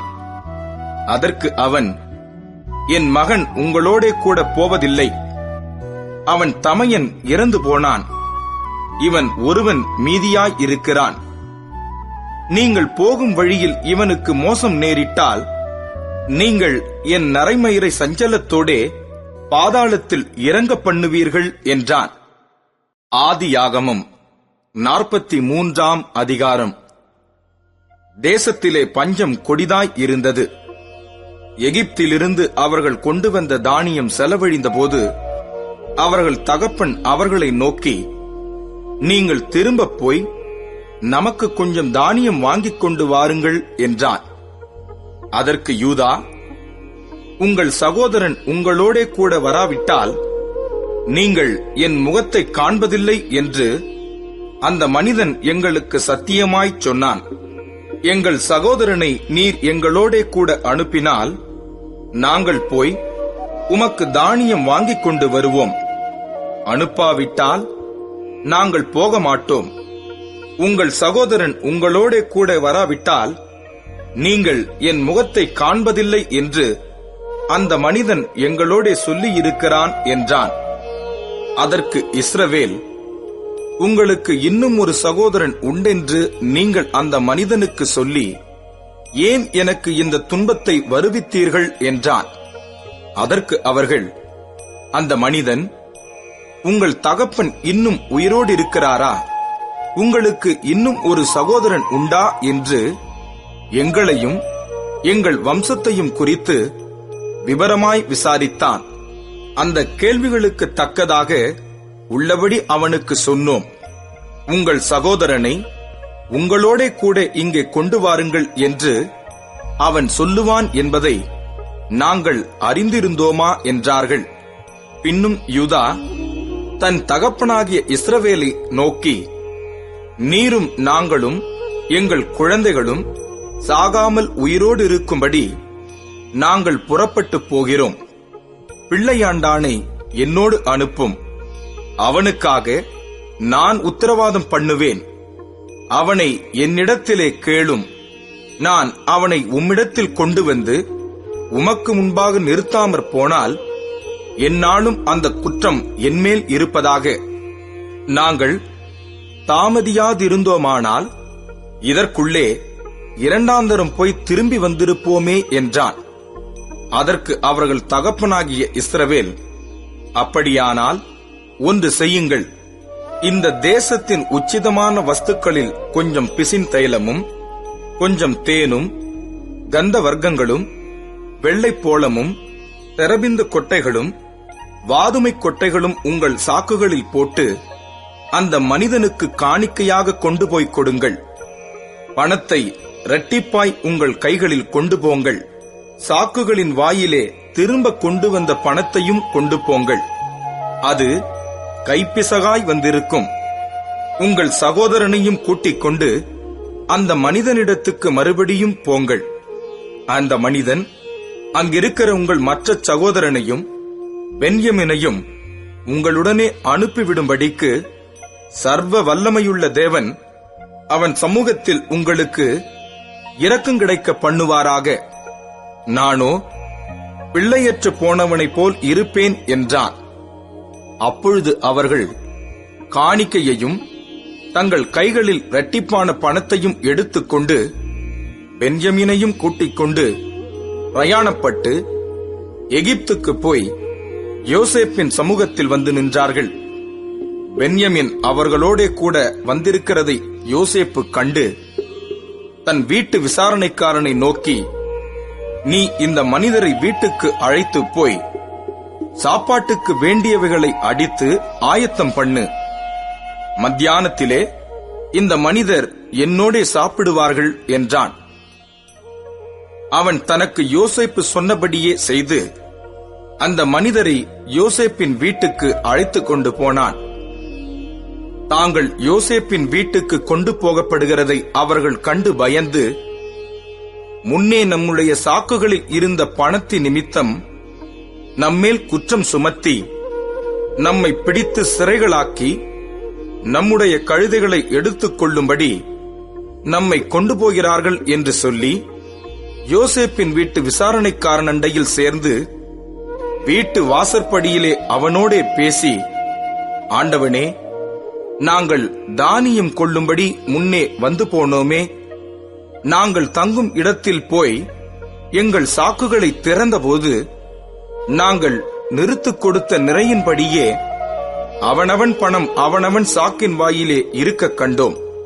அதை நாங்கள் திரும்பவும் எங்கள் கையிலே கொண்டு வந்திருக்கிறோம். மேலும் தானியம் கொள்ளும்படி வேறே பணமும் எங்கள் கையில் கொண்டு வந்திருக்கிறோம். நாங்கள் முன் கொடுத்த பணத்தை எங்கள் சாக்குகளில் போட்டது இன்னார் என்று அறியோம் என்றார்கள். அதற்கு அவன், உங்களுக்கு சமாதானம், பயப்பட வேண்டாம். உங்கள் தேவனும் உங்கள் தகப்பனுடைய தேவனுமாய் இருக்கிறவர் உங்கள் சாக்குகளில் அதை உங்களுக்கு புதையலாக கட்டளையிட்டார். நீங்கள் கொடுத்த பணம் என்னிடத்தில் வந்து சேர்ந்தது என்று சொல்லி சிமியோனை வெளியே அழைத்து வந்து அவர்களிடத்தில் விட்டான். மேலும் அந்த மனிதன் அவர்களை யோசேப்பின் வீட்டுக்குள்ளே கூட்டிக் கொண்டு போய் அவர்கள் தங்கள் கால்களை கழுவும்படி தண்ணீர் கொடுத்து அவர்களுடைய கழுதைகளுக்கு தீவனம் போட்டான். தாங்கள் அங்கே போஜனம் செய்யப் போகிறதை அவர்கள் கேள்விப்பட்டபடியால் மத்தியானத்தில் யோசேப்பு வருமளவும் காணிக்கையை ஆயத்தமாய் வைத்து காத்துக் கொண்டிருந்தார்கள். யோசேப்பு வீட்டுக்கு வந்தபோது அவர்கள் தங்கள் கையில் இருந்த காணிக்கையை வீட்டுக்குள் அவனிடத்தில் கொண்டு போய் வைத்து தரை மட்டும் குனிந்து அவனை வணங்கினார்கள். அப்பொழுது அவன் அவர்கள் சுக செய்தியை விசாரித்து, நீங்கள் சொன்ன முதிர்வயதான உங்கள் தகப்பன் சுகமாய் இருக்கிறாரா? அவர் இன்னும் உயிரோடு இருக்கிறாரா என்று அவர்களிடத்தில் விசாரித்தான். அதற்கு அவர்கள், எங்கள் தகப்பனராகிய உமது அடியான் சுகமாய் இருக்கிறார், இன்னும் உயிரோடு இருக்கிறார் என்று சொல்லி குனிந்து வணங்கினார்கள். அவன் தன் கண்களை ஏறெடுத்து தன் தாய் பெற்ற குமாரனாகிய தன் சகோதரன் பென்யமீனைக் கண்டு, நீங்கள் எனக்கு சொன்ன உங்கள் இளைய சகோதரன் இவன்தானா என்று கேட்டு, மகனே, தேவன் உனக்கு கிருபை செய்ய கடவர் என்றான். யோசேப்பின் உள்ளம் தன் சகோதரனுக்காக பொங்கினபடியால் அவன் அழுகிறதற்கு இடம் தேடி துரிதமாய் அறைக்குள்ளே போய் அங்கே அழுதான். பின்பு அவன் தன் முகத்தை கழுவி வெளியே வந்து தன்னை அடக்கிக் கொண்டு, போஜனம் வையுங்கள் என்றான். எகிப்தியர் எபிரேயரோடே சாப்பிட மாட்டார்கள். அப்படி செய்வது எகிப்தியருக்கு அருவருப்பாயிருக்கும். ஆகையால் அவனுக்கு தனிப்படவும் அவர்களுக்கு தனிப்படவும் அவனோடே சாப்பிடுகிற எகிப்தியருக்கு தனிப்படவும் வைத்தார்கள். அவனுக்கு முன்பாக மூத்தவன் முதல் இளையவன் வரைக்கும் அவனவன் வயதின்படியே அவர்களை உட்கார வைத்தார்கள். அதற்காக அவர்கள் ஒருவரை ஒருவர் பார்த்து ஆச்சரியப்பட்டார்கள். அவன் தனக்கு முன் வைக்கப்பட்டிருந்த போஜனத்தில் அவர்களுக்கு பங்கிட்டு அனுப்பினான். அவர்கள் எல்லாருடைய பங்குகளை பார்க்கிலும் பென்யமீனுடைய பங்கு 5 மடங்கு அதிகமாய் இருந்தது. அவர்கள் பானம் பண்ணி அவனுடனே சந்தோஷமாய் இருந்தார்கள். ஆதியாகமம் 44ஆம் அதிகாரம்.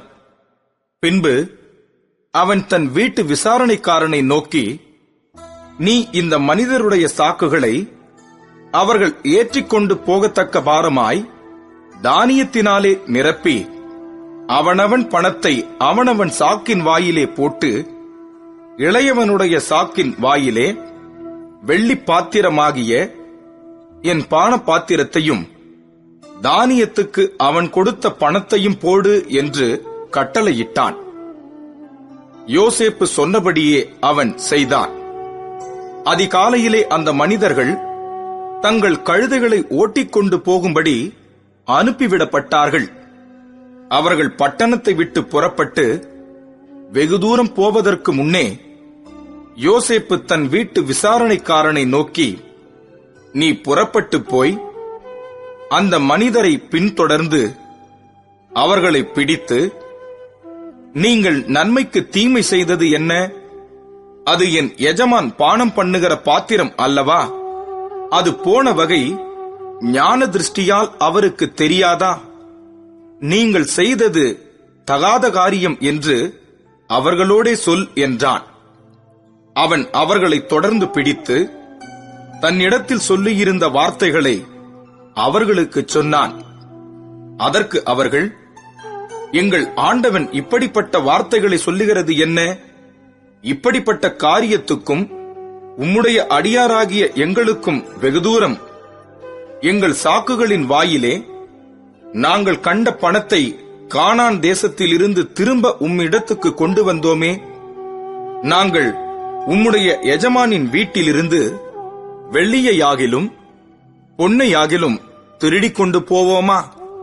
உம்முடைய அடியாருக்குள்ளே அது எவனிடத்தில் காணப்படுமோ அவன் கொலையுண்ண கடவன். நாங்களும் எங்கள் ஆண்டவனுக்கு அடிமைகளாவோம் என்றார்கள். அதற்கு அவன், நீங்கள் சொன்னபடியே ஆகட்டும். எவனிடத்தில் அது காணப்படுமோ அவன் எனக்கு அடிமையாவான். நீங்கள் குற்றமற்றிருப்பீர்கள் என்றான். அப்பொழுது அவர்கள் துரிதமாய் அவனவன் தன் தன் சாக்கை தரையிலே இறக்கி தங்கள் சாக்குகளை திறந்து வைத்தார்கள். மூத்தவன் சாக்கு முதல் இளையவன் சாக்கு மட்டும் அவன் சோதிக்கும்போது அந்த பாத்திரம் பென்யமீனுடைய சாக்கிலே கண்டுபிடிக்கப்பட்டது. அப்பொழுது அவர்கள் தங்கள் வஸ்திரங்களை கிழித்துக் கொண்டு அவனவன் கழுதையின் மேல் பொதியை ஏற்றிக்கொண்டு பட்டணத்திற்கு திரும்பினார்கள். யூதாவும் அவன் சகோதரரும் யோசேப்பின் வீட்டுக்கு போனார்கள். யோசேப்பு அதுவரையும் அங்கே இருந்தான். அவனுக்கு முன்பாக தரையிலே விழுந்தார்கள். யோசேப்பு அவர்களை நோக்கி, நீங்கள் என்ன காரியம் செய்தீர்கள்? என்னைப் போலத்த மனிதனுக்கு ஞான திருஷ்டியினால் காரியம் தெரிய வரும் என்று அறியாமற் போனீர்களா என்றான். அதற்கு யூதா, என் ஆண்டவனாகிய உம்மிடத்தில் நாங்கள் என்ன சொல்லுவோம்? என்னத்தை பேசுவோம்? எதினாலே எங்கள் நீதியை விளங்க பண்ணுவோம்? உம்முடைய அடியாரின் அக்கிரமத்தை தேவன் விளங்க பண்ணினார். பாத்திரத்தை வைத்திருக்கிறவனும் நாங்களும் என் ஆண்டவனுக்கு அடிமைகள் என்றான். அதற்கு அவன், அப்படிப்பட்ட செய்கை எனக்கு தூரமாய் இருப்பதாக. எவன் வசத்தில் பாத்திரம் கண்டுபிடிக்கப்பட்டதோ அவனே எனக்கு அடிமையாய் இருப்பான். நீங்களோ சமாதானத்தோடே உங்கள் தகப்பனிடத்துக்கு போங்கள் என்றான். அப்பொழுது யூதா அவன் அண்டையிலே சேர்ந்து, ஆ, என் ஆண்டவனே, உமது அடியேன் உம்முடைய செவிகள் கேட்க ஒரு வார்த்தை சொல்லுகிறேன், கேட்பீராக. அடியேன் மேல் உமது கோபம் மூளாதிருப்பதாக. நீர் பார்வோனுக்கு ஒப்பாயிருக்கிறீர். உங்களுக்கு தகப்பனாவது சகோதரனாவது உண்டா என்று என் ஆண்டவன் உம்முடைய அடியாரிடத்தில் கேட்டீர். அதற்கு நாங்கள், எங்களுக்கு முதிர்வயதுள்ள தகப்பனாரும் அவருக்கு முதிர்வயதிலே பிறந்த ஒரு இளைஞனும் உண்டு என்றும் அவனுடைய தமையன் இறந்து போனான் என்றும் அவன் ஒருவன் மாத்திரமே அவனை பெற்ற தாயாருக்கு இருப்பதினால் தகப்பனார் அவன் மேல் பட்சமாய் இருக்கிறார் என்றும் என் ஆண்டவனுக்கு சொன்னோம். அப்பொழுது நீர், அவனை என்னிடத்துக்கு கொண்டு வாருங்கள், என் கண்களினால் அவனை பார்க்க வேண்டும் என்று உமது அடியாருக்கு சொன்னீர். நாங்கள் ஆண்டவனை நோக்கி, அந்த இளைஞன் தன் தகப்பனை விட்டு பிரியக்கூடாது, பிரிந்தால் அவர் இறந்து போவார் என்று சொன்னோம். அதற்கு நீர், உங்கள் இளைய சகோதரனை கொண்டு வராவிட்டால் நீங்கள் இனி என் முகத்தை காண்பதில்லை என்று உமது அடியாருக்கு சொன்னீர். நாங்கள், உமது அடியானாகிய என் தகப்பனாரிடத்துக்கு போனபோது என் ஆண்டவனுடைய வார்த்தைகளை அவருக்கு அறிவித்தோம். எங்கள் தகப்பனார் எங்களை நோக்கி, நீங்கள் திரும்பப் போய் நமக்கு கொஞ்சம் தானியம் கொள்ளுங்கள் என்று சொன்னார். அதற்கு நாங்கள் போகக்கூடாது, எங்கள் இளைய சகோதரன் எங்களோடே வந்தால் போவோம், எங்கள் இளைய சகோதரன் எங்களோடே வராவிட்டால் நாங்கள் அந்த புருஷனுடைய முகத்தை காணக்கூடாது என்றோம். அப்பொழுது உம்முடைய அடியானாகிய என் தகப்பனார், என் மனைவி எனக்கு 2 பிள்ளைகளை பெற்றாள், அவர்களில் ஒருவன் என்னிடத்தில் இருந்து போய்விட்டான், அவன் பீருண்டு போயிருப்பான் என்றிருந்தேன், இதுவரைக்கும் அவனை காணாதிருக்கிறேன். இதெல்லாம் நீங்கள் அறிந்திருக்கிறீர்கள். நீங்கள் இவனையும் என்னை விட்டு பிரித்து அழைத்து போகும் இடத்தில் இவனுக்கு மோசம் நேரிட்டால் என் நரைமயிரை வியாகுலத்தோடே பாதாளத்தில் இறங்க பண்ணுவீர்கள் என்றார். ஆகையால் இளையவனை விட்டு நான் என் தகப்பனாகிய உமது அடியானிடத்துக்கு போனால் அவருடைய ஜீவன் இவனுடைய ஜீவனோடே ஒன்றாய் இணைக்கப்பட்டிருக்கிறபடியினால் அவர் இளையவன் வரவில்லை என்று அறிந்த மாத்திரத்தில் இறந்து போவார். இப்படி உமது அடியாராகிய நாங்கள் உமது அடியானாகிய எங்கள் தகப்பனுடைய நரைமயிரை வியாகுலத்துடனே பாதாளத்தில் இறங்க பண்ணுவோம். இந்த இளையவனுக்காக உமது அடியானாகிய நான் என் தகப்பனுக்கு உத்தரவாதி, அன்றியும் நான் இவனை உம்மிடத்துக்கு கொண்டு வராவிட்டால் நான் என்னாலும் உமக்கு முன்பாக குற்றவாளியாய் இருப்பேன் என்று அவருக்கு சொல்லி இருக்கிறேன். இப்படி இருக்க இளையவன் தன் சகோதரரோடே கூட போகவிடும்படி மன்றாடுகிறேன். உம்முடைய அடியானாகிய நான் இளையவனுக்கு பதிலாக இங்கே என் ஆண்டவனுக்கு அடிமையாய் இருக்கிறேன். இளையவனை விட்டு எப்படி என் தகப்பனிடத்துக்கு போவேன்? போனால் என் தகப்பனுக்கு நேரிடும் தீங்கை நான் எப்படி காண்பேன் என்றான். ஆதியாகமம் 45ஆம் அதிகாரம். அப்பொழுது யோசேப்பு தன் அருகே நின்ற எல்லாருக்கும் முன்பாக தன்னை அடக்கிக் கொண்டிருக்க கூடாமல் யாவரையும் என்னை விட்டு வெளியே போக பண்ணுங்கள் என்று கட்டளையிட்டான். யோசேப்பு தன் சகோதரருக்கு தன்னை வெளிப்படுத்துகையில் ஒருவரும் அவன் அருகில் நிற்கவில்லை. அவன் சத்தமிட்டு அழுதான். அதை எகிப்தியர் கேட்டார்கள், பார்வோனின் வீட்டாரும் கேட்டார்கள். யோசேப்பு தன் சகோதரரை பார்த்து, நான் யோசேப்பு, என் தகப்பனார் இன்னும் உயிரோடே இருக்கிறாரா என்றான். அவனுடைய சகோதரர் அவனுக்கு முன்பாக கலக்கமுற்றிருந்ததினாலே அவனுக்கு உத்தரம் சொல்லக்கூடாமல் இருந்தார்கள். அப்பொழுது யோசேப்பு தன் சகோதரரை நோக்கி, என் கிட்ட வாருங்கள் என்றான். அவர்கள் கிட்டப் போனார்கள். அப்பொழுது அவன், நீங்கள் எகிப்துக்கு போகிறவர்களிடத்தில் விற்று போட்ட உங்கள் சகோதரனாகிய யோசேப்பு நான் தான். என்னை இவ்விடத்தில் வரும்படி விற்று போட்டதினால் நீங்கள் சஞ்சலப்பட வேண்டாம், அது உங்களுக்கு விசனமாய் இருக்கவும் வேண்டாம். ஜீவ ரட்சணை செய்யும்படிக்கு தேவன் என்னை உங்களுக்கு முன்னே அனுப்பினார். தேசத்தில் இப்பொழுது 2 வருஷமாக பஞ்சம் உண்டாயிருக்கிறது. இன்னும் 5 வருஷம் உழவும் அறுப்பும் இல்லாமல் பஞ்சம் இருக்கும். பூமியிலே உங்கள் வம்சம் ஒழியாமல் இருக்க உங்களை ஆதரிக்கிறதற்காகவும் பெரிய ரட்சிப்பினால் உங்களை உயிரோடே காப்பதற்காகவும் தேவன் என்னை உங்களுக்கு முன்னே அனுப்பினார். ஆதலால் நீங்கள் அல்ல, தேவனே என்னை இவ்விடத்துக்கு அனுப்பி என்னை பார்வோனுக்கு தகப்பனாகவும் அவர் குடும்பம் அனைத்திற்கும் கர்த்தனாகவும் எகிப்து தேசம் முழுதுக்கும் அதிபதியாகவும் வைத்தார். நீங்கள் சீக்கிரமாய் என் தகப்பனிடத்தில் போய், தேவன் என்னை எகிப்து தேசம் முழுதுக்கும் அதிபதியாக வைத்தார், என்னிடத்தில் வாரும், தாமதிக்க வேண்டாம், நீரும் உம்முடைய பிள்ளைகளும் அவர்களுடைய பிள்ளைகளும் உம்முடைய ஆடு மாடுகளோடும் உமக்கு உண்டாயிருக்கிற யாவற்றோடும் கோசேன் நாட்டில் வாசம் பண்ணி என் சமீபத்தில் இருக்கலாம். உமக்கும் உம்முடைய குடும்பத்தாருக்கும் உமக்கு இருக்கிற யாவற்றிற்கும் வறுமை வராதபடிக்கு அங்கே உம்மை பராமரிப்பேன். இன்னும் 5 வருஷம் பஞ்சம் இருக்கும் என்று உம்முடைய குமாரனாகிய யோசேப்பு சொல்லச் சொன்னான் என்று சொல்லுங்கள். இதோ உங்களோட பேசுகிற வாய் என் வாய்தான் என்பதை உங்கள் கண்களும் என் தம்பியாகிய பென்யமீனின் கண்களும் காண்கிறதே.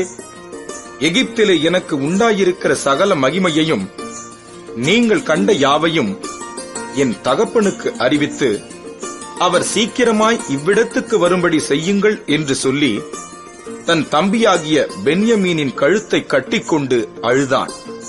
பென்யமீனும் அவன் கழுத்தை கட்டிக்கொண்டு அழுதான். பின்பு தன் சகோதரர் யாவரையும் முத்தஞ்செய்து அவர்களையும் கட்டிக்கொண்டு அழுதான்.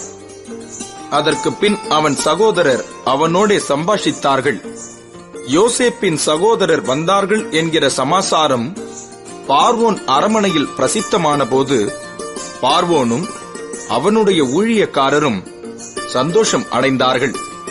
பார்வோன் யோசேப்பை நோக்கி, நீ உன் சகோதரரோடே சொல்ல வேண்டியது என்னவென்றால், உங்கள் கழுதைகளின் மேல் பொதியேற்றிக் கொண்டு புறப்பட்டு கானான் தேசத்துக்கு போய் உங்கள் தகப்பனையும் உங்கள் குடும்பத்தாரையும் கூட்டிக் கொண்டு என்னிடத்தில் வாருங்கள். நான் உங்களுக்கு எகிப்து தேசத்தின் நன்மையை தருவேன். தேசத்தின் கொழுமையை சாப்பிடுவீர்கள். நீங்கள் உங்கள் குழந்தைகளுக்காகவும் உங்கள் மனைவிகளுக்காகவும் வண்டிகளை எகிப்து தேசத்தில் இருந்து கொண்டு போய் அவர்களையும் உங்கள் தகப்பனுடனே ஏற்றிக் கொண்டு வாருங்கள். உங்கள் தட்டுமுட்டுகளை குறித்து கவலைப்பட வேண்டாம். எகிப்து தேசமெங்கும் உள்ள நன்மை உங்களுடையதாய் இருக்கும் என்று சொல்லச் சொல்லி உனக்கு நான் இட்ட கட்டளைப்படியே செய் என்றான். இஸ்ரவேலின் குமாரர் அப்படியே செய்தார்கள். யோசேப்பு பார்வோனுடைய கட்டளையின்படியே அவர்களுக்கு வண்டிகளை கொடுத்ததுமன்றி வழிக்கு ஆகாரத்தையும் அவர்களில் ஒவ்வொருவனுக்கும் மாற்று வஸ்திரங்களையும் கொடுத்தான். பென்யமீனுக்கோ 300 வெள்ளிக்காசையும் 5 மாற்று வஸ்திரங்களையும் கொடுத்தான். அப்படியே தன் தகப்பனுக்கு 10 கழுதைகளின் மேல் எகிப்தின் உச்சிதமான பதார்த்தங்களும் 10 கோழிகை கழுதைகளின் மேல் தன் தகப்பனுக்காக வழிக்கு தானியமும் அப்பமும் மற்ற தின்பண்டங்களும் ஏற்றி அனுப்பினான். மேலும் நீங்கள் போகும் வழியிலே சண்டை பண்ணிக் கொள்ளாதிருங்கள் என்று அவன் தன் சகோதரருக்கு சொல்லி அனுப்பினான். அவர்கள் புறப்பட்டு போனார்கள். அவர்கள் எகிப்தில் இருந்து போய் கானான் தேசத்திலே தங்கள் தகப்பனாகிய யாக்கோபினிடத்தில் வந்து, யோசேப்பு உயிரோடு இருக்கிறான், அவன் எகிப்து தேசத்துக்கெல்லாம் அதிபதியாய் இருக்கிறான் என்று அவனுக்கு அறிவித்தார்கள். அவன் இருதயம் மூர்ச்சை அடைந்தது. அவன் அவர்களை நம்பவில்லை. அவர்கள் யோசேப்பு தங்களுடனே சொன்ன வார்த்தைகள் யாவையும் அவனுக்கு சொன்னபோதும் தன்னை ஏற்றிக்கொண்டு போகும்படி யோசேப்பு அனுப்பின வண்டிகளை அவன் கண்டபோதும் அவர்களுடைய தகப்பனாகிய யாக்கோபின் ஆவி உயிர்த்தது. அப்பொழுது இஸ்ரவேல், என் குமாரனாகிய யோசேப்பு இன்னும் உயிரோடு இருக்கிறானே, இது போதும், நான் மரணமடையும் முன்னே போய் அவனை பார்ப்பேன் என்றான். ஆதியாகமம் 46ஆம் அதிகாரம். இஸ்ரவேல் தனக்கு உண்டான யாவையும் சேர்த்துக் கொண்டு புறப்பட்டு பெயர்சபாவுக்கு போய் தன் தகப்பனாகிய ஈசாக்குடைய தேவனுக்கு பலியிட்டான்.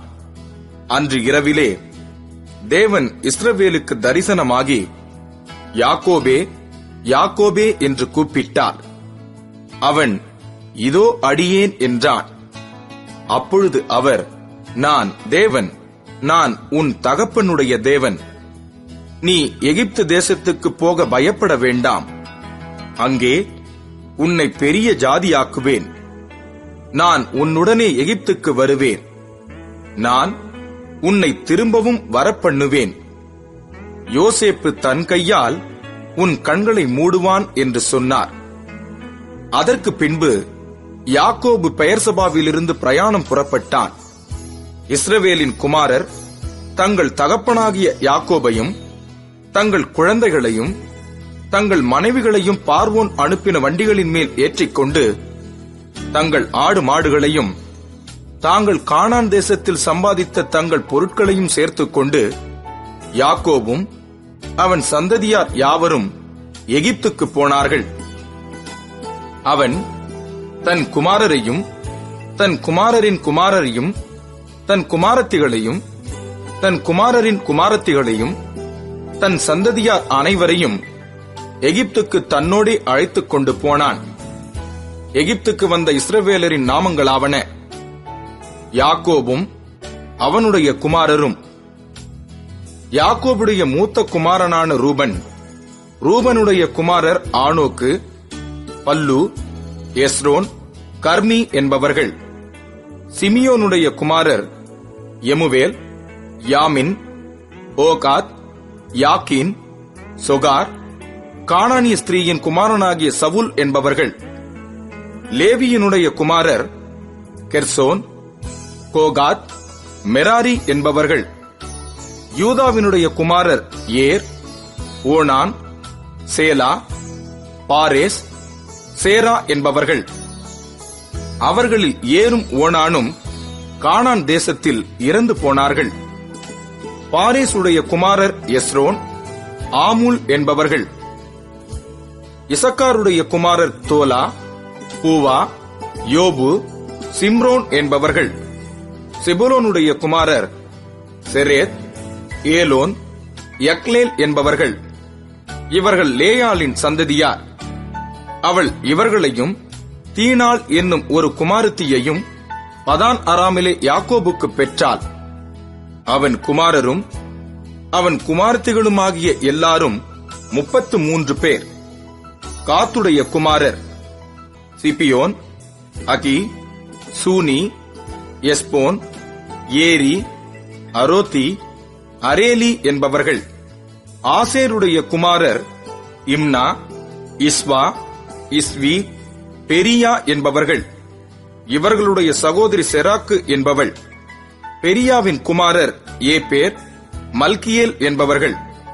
இவர்கள் லாபான் தன் குமாரத்தியாகிய லேயாளுக்கு கொடுத்த சில்பாளுடைய பிள்ளைகள். அவள் இந்த 16 பேரையும் யாக்கோபுக்கு பெற்றாள். யாக்கோபின் மனைவியாகிய ராகேலுடைய குமாரர் யோசேப்பு, பென்யமீன் என்பவர்கள்.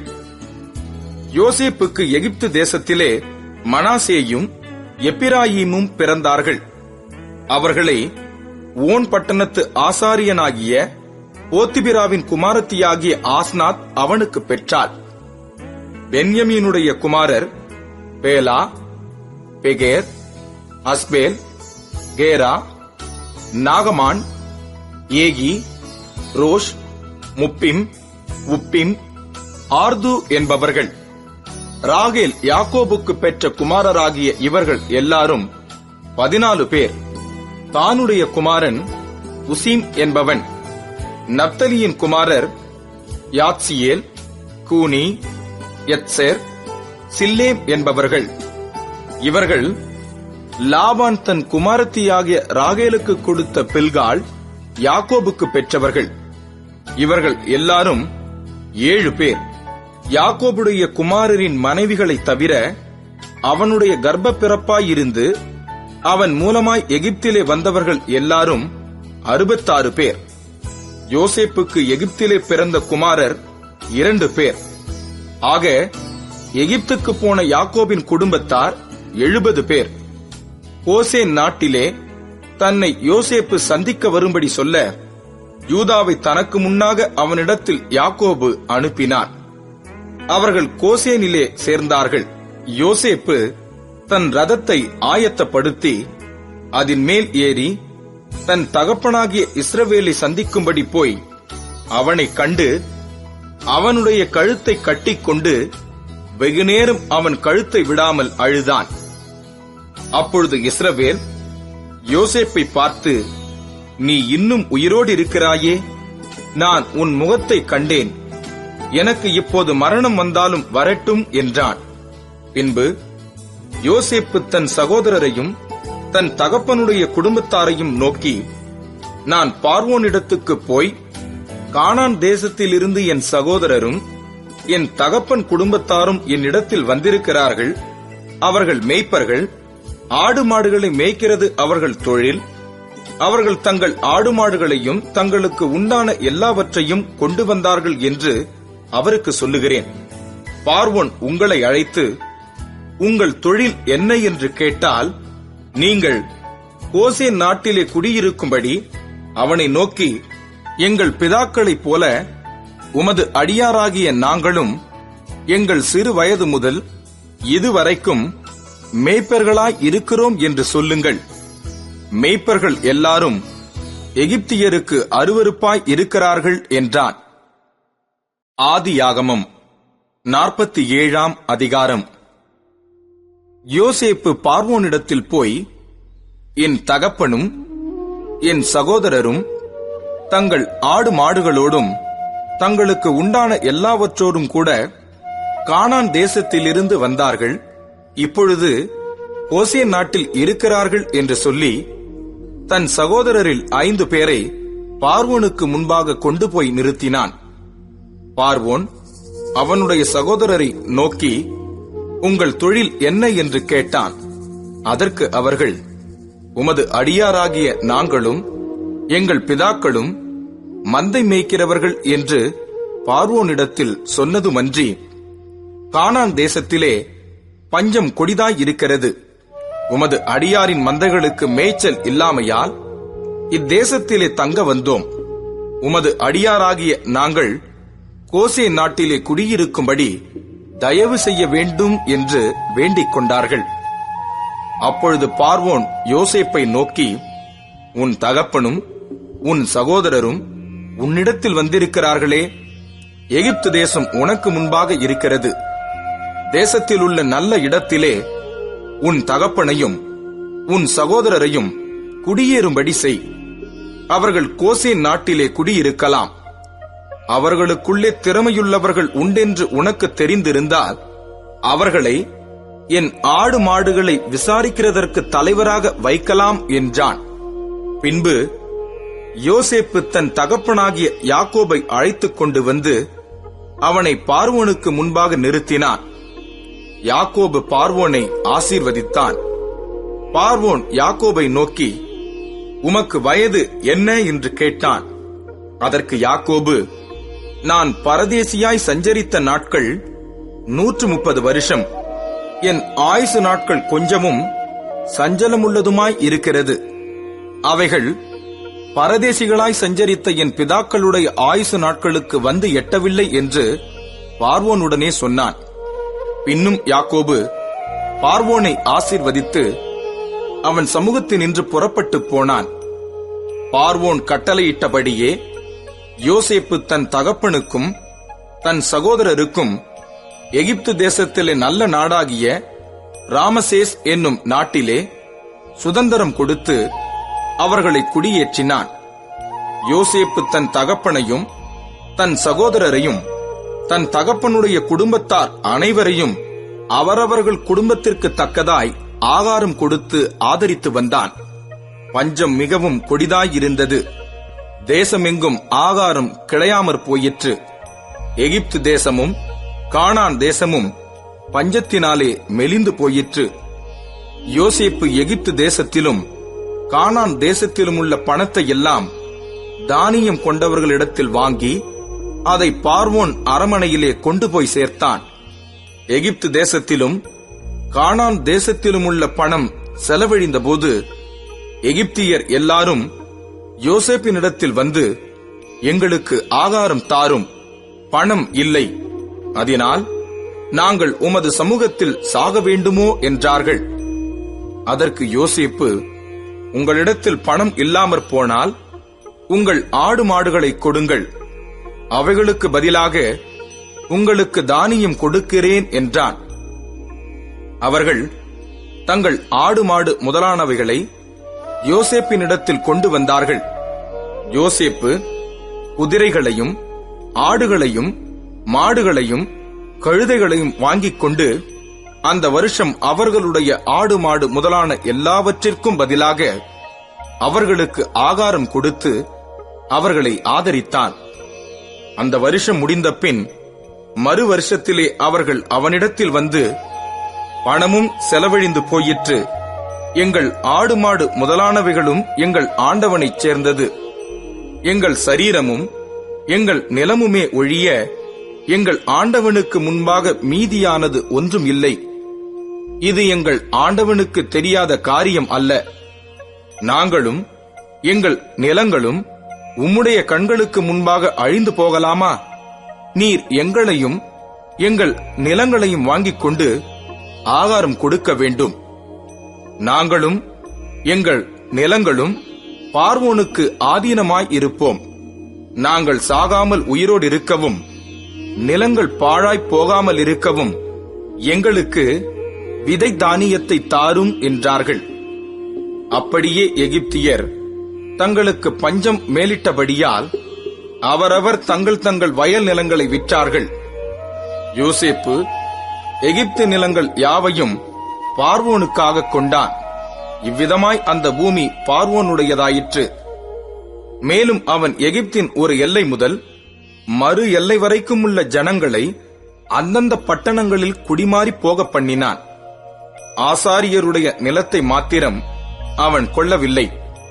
அது பார்வோனாலே ஆசாரியருக்கு மானியமாக கொடுக்கப்பட்டிருந்ததினாலும் பார்வோன் அவர்களுக்கு கொடுத்த மானியத்தினாலே அவர்கள் ஜீவனம் பண்ணி வந்ததினாலும் அவர்கள் தங்கள் நிலத்தை விற்கவில்லை. பின்னும் யோசேப்பு ஜனங்களை நோக்கி, இதோ இன்று உங்களையும் உங்கள் நிலங்களையும் பார்வோனுக்காக வாங்கிக் கொண்டேன். இதோ உங்களுக்கு கொடுக்கப்படுகிற விதை தானியம், இதை நிலத்தில் விதையுங்கள். விளைவில் 1/5 பங்கை பார்வோனுக்கு கொடுக்க வேண்டும். மற்ற 4 பங்கும் வயலுக்கு விதையாகவும் உங்களுக்கும் உங்கள் குடும்பத்தாருக்கும் உங்கள் குழந்தைகளுக்கும் ஆகாரமாகவும் உங்களுடையதாய் இருக்கட்டும் என்றான். அப்பொழுது அவர்கள், நீர் எங்கள் பிராணனை காப்பாற்றினீர். எங்கள் ஆண்டவனுடைய கண்களில் எங்களுக்கு தயவு கிடைக்க வேண்டும். நாங்கள் பார்வோனுக்கு அடிமைகளாய் இருக்கிறோம் என்றார்கள். 1/5 பார்வோனுக்கு சேரும் வாரம் என்று யோசேப்பு இட்ட கட்டளைப்படி எகிப்து தேசத்திலே இந்நாள் வரைக்கும் நடந்து வருகிறது.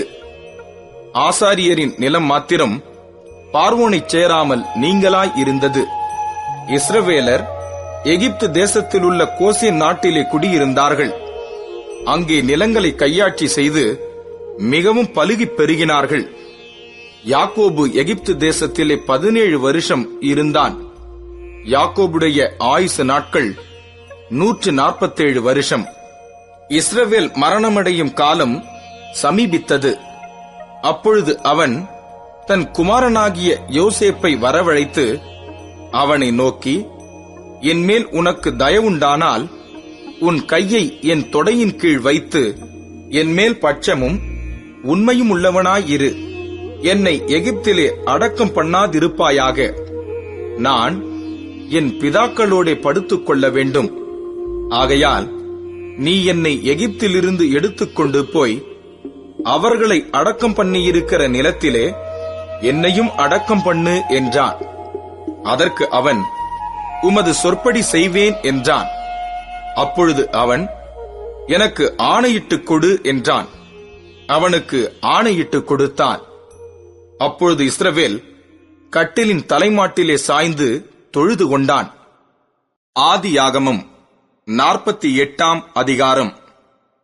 அதற்கு பின்பு, உம்முடைய தகப்பனாருக்கு வருத்தமாய் இருக்கிறது என்று யோசேப்புக்கு சொல்லப்பட்டது. அப்பொழுது அவன் தன் 2 குமாரராகிய மனாசேயையும் எப்பிராயீமையும் தன்னோடே கூட கொண்டு போனான். இதோ, உம்முடைய குமாரனாகிய யோசேப்பு உம்மிடத்தில் வந்திருக்கிறார் என்று யாக்கோபுக்கு அறிவிக்கப்பட்டது. அப்பொழுது இஸ்ரவேல் தன்னை திடப்படுத்திக் கொண்டு கட்டிலின் மேல் உட்கார்ந்தான். யாக்கோபு யோசேப்பை நோக்கி, சர்வ வல்லமையுள்ள தேவன் கானான் தேசத்திலுள்ள லூஸ் என்னும் இடத்தில் எனக்கு தரிசனமாகி என்னை ஆசீர்வதித்து, நான் உன்னை பலுகவும் பெருகவும் பண்ணி உன்னை பல ஜனக்கூட்டமாக்கி உனக்கு பின்வரும் உன் சந்ததிக்கு இந்த தேசத்தை நித்திய சுதந்திரமாக கொடுப்பேன் என்று என்னோடே சொன்னார். நான் உன்னிடத்தில் எகிப்துக்கு வரும் முன்னே உனக்கு எகிப்து தேசத்தில் பிறந்த உன் 2 குமாரரும் என்னுடைய குமாரர். ரூபன் சிமியோன் என்பவர்களைப் போல எப்பிராயீமும் மனாசேயும் என்னுடையவர்கள். இவர்களுக்கு பின் நீ பெறும் பிள்ளைகள் உன்னுடையவர்கள். அவர்கள் தங்கள் தங்கள் சகோதரருடைய பெயரால் அழைக்கப்பட்டு அவர்களுக்குரிய சுதந்திரத்தில் பங்கு பெறுவார்கள். நான் பதானை விட்டு வருகையில் கானான் தேசத்தில் எப்பிராத்தாவுக்கு கொஞ்ச தூரம் இருக்கும்போது வழியிலே ராகேல் என்னண்டையில் மரணமடைந்தாள். அவளை அங்கே பெத்லகேம் என்னும் எப்பிராத்தா ஊருக்கு போகிற வழியிலே அடக்கம் பண்ணினேன் என்றான். இஸ்ரவேல் யோசேப்பின் குமாரரை பார்த்து, இவர்கள் யார் என்று கேட்டான். யோசேப்பு தன் தகப்பனை நோக்கி, இவர்கள் இவ்விடத்தில் தேவன் எனக்கு அருளின குமாரர் என்றான். அப்பொழுது அவன், நான் அவர்களை ஆசீர்வதிக்கும்படி அவர்களை என்கிட்ட கொண்டு வா என்றான். முதிர் வயதினால் இஸ்ரவேலின் கண்கள் மங்கலாய் இருந்தபடியால் அவன் நன்றாய் பார்க்க கூடாதிருந்தது. அவர்களை அவனண்டையிலே சேரப் பண்ணினான். அப்பொழுது அவன் அவர்களை முத்தஞ்செய்து அணைத்துக் கொண்டான். இஸ்ரவேல் யோசேப்பை நோக்கி, உன் முகத்தை காண்பேன் என்று நான் நினைக்கவில்லை.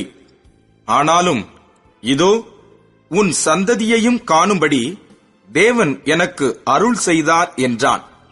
அப்பொழுது அவனுடைய முழங்கால்கள் நடுவே இருந்த பிள்ளைகளை யோசேப்பு பின்னிடப் பண்ணி அவனுடைய முகத்துக்கு முன்பாக தரைமட்டும் குனிந்து வணங்கினான்.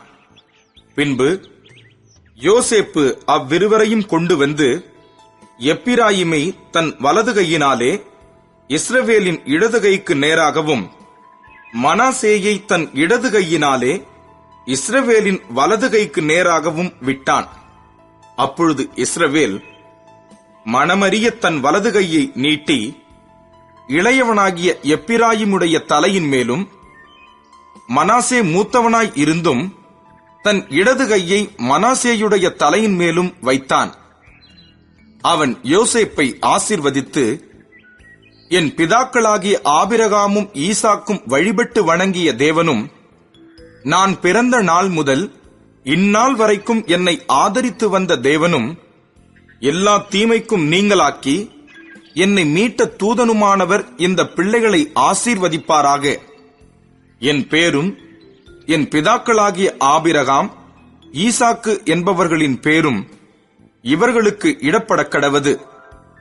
பூமியில் இவர்கள் மிகுதியாய் பெருகக் கடவர்கள் என்றான்.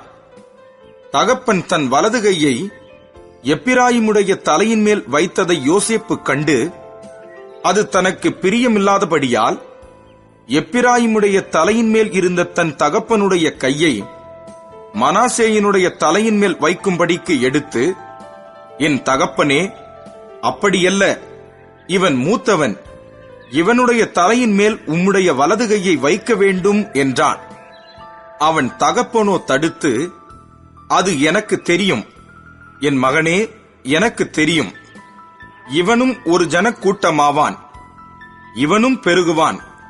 இவனுடைய தம்பியோ இவனிலும் அதிகமாய் பெருகுவான்.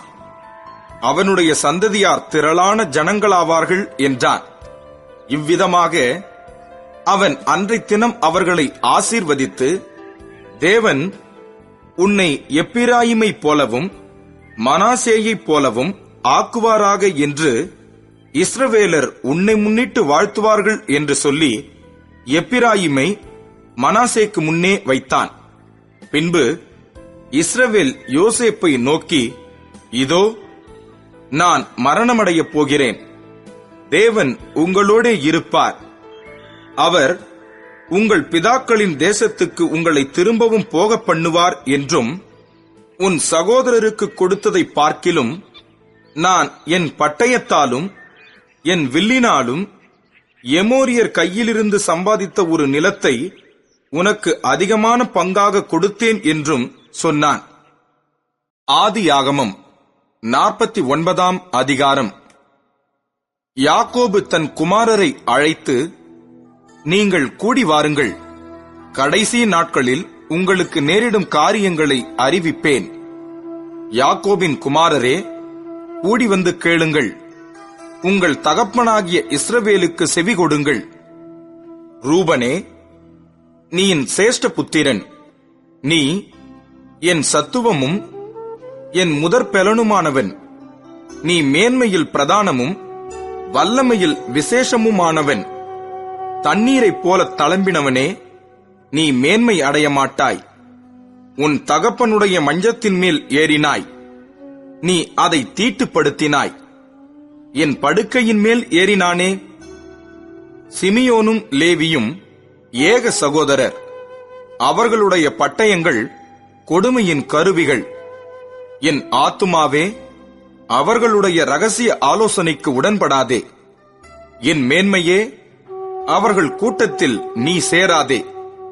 அவர்கள் தங்கள் கோபத்தினாலே ஒரு புருஷனை கொன்று, தங்கள் அகங்காரத்தினாலே அரண்களை நிர்மூலமாக்கினார்களே. உக்கிரமான அவர்கள் கோபமும் கொடுமையான அவர்கள் மூர்க்கமும் சபிக்கப்பட கடவது. யாக்கோபிலே அவர்களை பிரியவும் இஸ்ரவேலிலே அவர்களை சிதறவும் பண்ணுவேன். யூதாவே, சகோதரரால் புகழப்படுபவன் நீயே. உன் கரம் உன் சத்துருக்களுடைய பிடரியின் மேல் இருக்கும். உன் தகப்பனுடைய புத்திரர் உன் முன் பணிவார்கள். யூதா பாலசிங்கம், நீ இரை கவர்ந்து கொண்டு ஏறிப்போனாய். என் மகனே, சிங்கம் போலும் கிழச்சிங்கம் போலும் மடங்கி படுத்தான். அவனை எழுப்புகிறவன் யார்? சமாதான கர்த்தர் வருமளவும் செங்கோல் யூதாவை விட்டு நீங்குவதும் இல்லை. நியாய பிரமாணிக்கன் அவன் பாதங்களை விட்டு ஒழிவதும் இல்லை. ஜனங்கள் அவரிடத்தில் சேருவார்கள். அவன் தன் கழுதை குட்டியை திராட்சச் செடியிலும் தன் கோழிகை கழுதையின் குட்டியை நற்குல திராட்சை செடியிலும் கட்டுவான். திராட்சை ரசத்திலே தன் வஸ்திரத்தையும் திராட்சை பழங்களின் இரத்தத்திலே தன் அங்கியையும் தோய்ப்பான். அவன் கண்கள் திராட்சை ரசத்தினால் சிவப்பாயும் அவன் பற்கள் பாலினால் வெண்மையாயும் இருக்கும். செபுலோன் கடல்துறை அருகே குடியிருப்பான். அவன் கப்பல் துறைமுகமாய் இருப்பான்.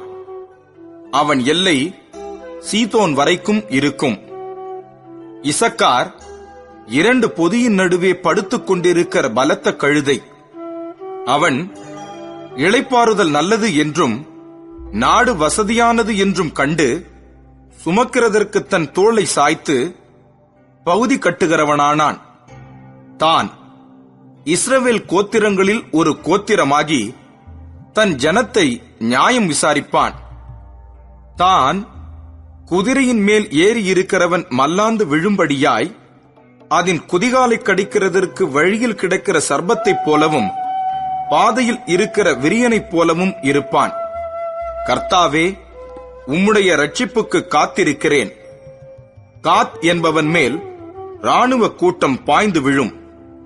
அவனோ முடிவிலே அதன் மேல் பாய்ந்து விழுவான். ஆசேருடைய ஆகாரம் கொழுமையாயிருக்கும். ராஜாக்களுக்கு வேண்டிய ருசிவர்க்கங்களை அவன் தருவான். நப்தலி விடுதலை பெற்ற பெண்மான், இன்பமான வசனங்களை வசனிப்பான்.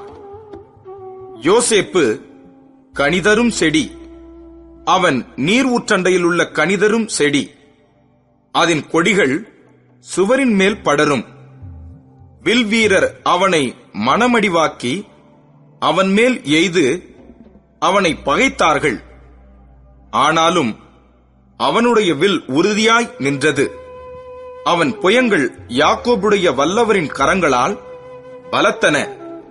இதனால் அவன் மேய்ப்பனும் இஸ்ரவேலின் கன்மலையும் ஆனான். உன் தகப்பனுடைய தேவனாலே அப்படியாயிற்று. அவர் உனக்கு துணையாய் இருப்பார். சர்வ வல்லவராலே அப்படியாயிற்று. அவர் உயர வானத்திலிருந்து உண்டாகும் ஆசீர்வாதங்களினாலும் கீழே ஆழத்தில் உண்டாகும் ஆசீர்வாதங்களினாலும் ஸ்தனங்களுக்கும் கர்ப்பங்களுக்கும் உரிய ஆசீர்வாதங்களினாலும் உன்னை ஆசீர்வதிப்பார். உன் தகப்பனுடைய ஆசீர்வாதங்கள் என் பிதாக்களுடைய ஆசீர்வாதங்களுக்கு மேற்பட்டதாய் இருந்து நித்திய பர்வதங்களின் முடிவு மட்டும் எட்டுகின்றன. அவைகள் யோசேப்புடைய சிரசின் மேலும் தன் சகோதரரில் விசேஷித்தவனுடைய உச்சந்தலையின் மேலும் வருவதாக.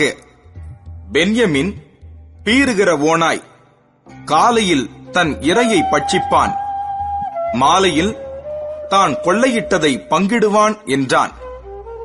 இவர்கள் எல்லாரும் இஸ்ரவேலின் 12 கோத்திரத்தார்.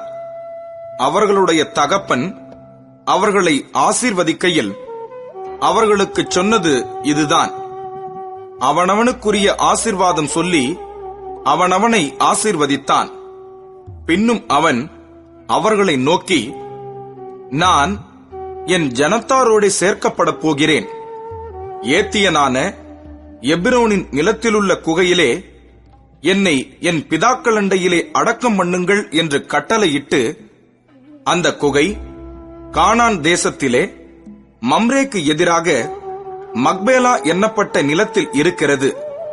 அதை நமக்கு சொந்த கல்லறை பூமியாக இருக்கும்படி ஆபிரகாம் ஏத்தியனாகிய எபிரோன் கையில் அதற்குரிய நிலத்துடனே வாங்கினார். அங்கே ஆபிரகாமையும் அவர் மனைவியாகிய சாராளையும் அடக்கம் பண்ணினார்கள். அங்கே ஈசாக்கையும் அவர் மனைவியாகிய ரெபெக்காளையும் அடக்கம் பண்ணினார்கள். அங்கே லேயாளையும் அடக்கம் பண்ணினேன். அந்த நிலமும் அதில் இருக்கிற குகையும் ஏத்தின் புத்திரர் கையில் கொல்லப்பட்டது என்றான். யாக்கோபு தன் குமாரருக்கு கட்டளையிட்டு முடிந்த பின்பு அவன் தன் கால்களை கட்டிலின் மேல் மடக்கிக் கொண்டு ஜீவித்துப் போய் தன் ஜனத்தாரோடு சேர்க்கப்பட்டான். ஆதியாகமம் 50ஆம் அதிகாரம். அப்பொழுது யோசேப்பு தன் தகப்பனுடைய முகத்தின் மேல் விழுந்து அழுது அவனை முத்தஞ்செய்தான். பின்பு தன் தகப்பனுக்கு சுகந்த வர்க்கம் இடும்படி யோசேப்பு தன் ஊழியக்காரராகிய வைத்தியருக்கு கட்டளையிட்டான். அப்படியே வைத்தியர் இஸ்ரவேலுக்கு சுகந்த வர்க்கம் இட்டார்கள். சுகந்த வர்க்கமிட 40 நாள் செல்லும். அப்படியே அந்த நாட்கள் நிறைவேறின. எகிப்தியர் அவனுக்காக 70 நாள் துக்கம் கொண்டாடினார்கள். துக்கம் கொண்டாடும் நாட்கள் முடிந்த பின் யோசேப்பு பார்வோனின் குடும்பத்தாரை நோக்கி, உங்கள் கண்களில் எனக்கு தயவு கிடைத்ததானால் நீங்கள் பார்வோனுடைய காது கேட்க அவருக்கு அறிவிக்க வேண்டியது என்னவென்றால், என் தகப்பனார் என்னை நோக்கி, இதோ நான் மரணமடையப் போகிறேன். கானான் தேசத்திலே நான் எனக்காக வெட்டி வைத்திருக்கிற கல்லறையிலே என்னை அடக்கம் பண்ணுவாயாக என்று என்னிடத்தில் சொல்லி ஆணை இடுவித்துக் கொண்டார். நான் அங்கே போய் என் தகப்பனை அடக்கம் பண்ணி வருவதற்கு உத்தரவு கொடுக்க வேண்டிக் கொள்கிறேன் என்று சொல்லுங்கள் என்றான். அதற்கு பார்வோன், உன் தகப்பன் உன்னிடத்தில் ஆணை இடுவித்தபடியே நீ போய் அவரை அடக்கம் பண்ணி வா என்றான். அப்படியே யோசேப்பு தன் தகப்பனை அடக்கம் பண்ண போனான். பார்வோனுடைய அரமனையில் இருந்த பெரியவர்களாகிய அவனுடைய சகல உத்தியோகஸ்தரும் எகிப்து தேசத்தில் உள்ள சகல பெரியோரும் யோசேப்பின் வீட்டார் யாவரும் அவன் சகோதரரும் அவன் தகப்பன் வீட்டாரும் அவனோட கூட போனார்கள். தங்கள் குழந்தைகளையும் தங்கள் ஆடு மாடுகளையும் மாத்திரம் கோசேன் நாட்டிலே விட்டு போனார்கள். ரதங்களும் குதிரை வீரரும் அவனோட போனதினால் பரிவார கூட்டம் மிகவும் அதிகமாய் இருந்தது. அவர்கள் யோர்தானுக்கு அக்கறையில் இருக்கிற ஆத்தாத்தின் போர்க்களத்தில் வந்தபோது அவ்விடத்திலே பெரும் புலம்பலாக புலம்பினார்கள். அங்கே தன் தகப்பனுக்காக 7 நாள் துக்கம் கொண்டாடினான். ஆத்தாத்தின் களத்திலே துக்கம் கொண்டாடுகிறதை அத்தேசத்தின் குடிகளாகிய கானானியர் கண்டு, இது எகிப்தியருக்கு பெரிய துக்கம் கொண்டாடல் என்றார்கள். அதனால் யோர்தானுக்கு அப்பால் இருக்கிற அந்த ஸ்தலத்திற்கு ஆபேல் மிஸ்ராயிம் என்னும் பேர் உண்டாயிற்று. யாக்கோபின் குமாரர் தங்களுக்கு கட்டளையிட்டிருந்தபடியே அவனை கானான் தேசத்துக்கு கொண்டு போய், ஆபிரகாம் மம்ரேக்கு எதிரே இருக்கிற மக்பேலா என்னும் நிலத்திலே தனக்கு சொந்த கல்லறை பூமியாக ஏத்தியனாகிய எப்ரோனிடத்தில் வாங்கின நிலத்திலுள்ள குகையிலே அவனை அடக்கம் பண்ணினார்கள். யோசேப்பு தன் தகப்பனை அடக்கம் பண்ணின பின்பு அவனும் அவன் சகோதரரும் அவனுடைய தகப்பனை அடக்கம் பண்ணுவதற்கு அவனோட கூட போனவர்கள் யாவரும் எகிப்துக்கு திரும்பினார்கள். தங்கள் தகப்பன் மரணமடைந்ததை யோசேப்பின் சகோதரர் கண்டு, ஒருவேளை யோசேப்பு நம்மை பகைத்து நாம் அவனுக்கு செய்த எல்லா பொல்லாங்குக்காகவும் நமக்கு சரிக்கு சரி கட்டுவான் என்று சொல்லி யோசேப்பினிடத்தில் ஆள் அனுப்பி, உம்முடைய சகோதரர் உமக்கு பொல்லாங்கு செய்திருந்தாலும் அவர்கள் செய்த துரோகத்தையும் பாதகத்தையும் நீர் தயவு செய்து மன்னிக்க வேண்டும் என்று உம்முடைய தகப்பனார் மரணமடையும் முன்னே உமக்கு சொல்லும்படி கட்டளையிட்டார். ஆகையால் உம்முடைய தகப்பனாருடைய தேவனுக்கு ஊழியக்காரராகிய நாங்கள் செய்த துரோகத்தை மன்னிக்க வேண்டும் என்று அவனுக்கு சொல்லச் சொன்னார்கள். அவர்கள் அதை யோசேப்புக்கு சொன்னபோது அவன் அழுதான்.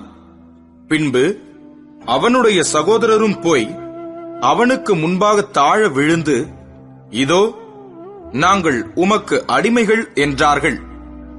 யோசேப்பு அவர்களை நோக்கி, பயப்படாதிருங்கள், நான் தேவனா? நீங்கள் எனக்கு தீமை செய்ய நினைத்தீர்கள். தேவனோ இப்பொழுது நடந்து வருகிறபடியே வெகு ஜனங்களை உயிரோடே காக்கும்படிக்கு அதை நன்மையாக முடிய பண்ணினார். ஆதலால் பயப்படாதிருங்கள், நான் உங்களையும் உங்கள் குழந்தைகளையும் பராமரிப்பேன் என்று அவர்களுக்கு ஆறுதல் சொல்லி அவர்களோடே பட்சமாய் பேசினான்.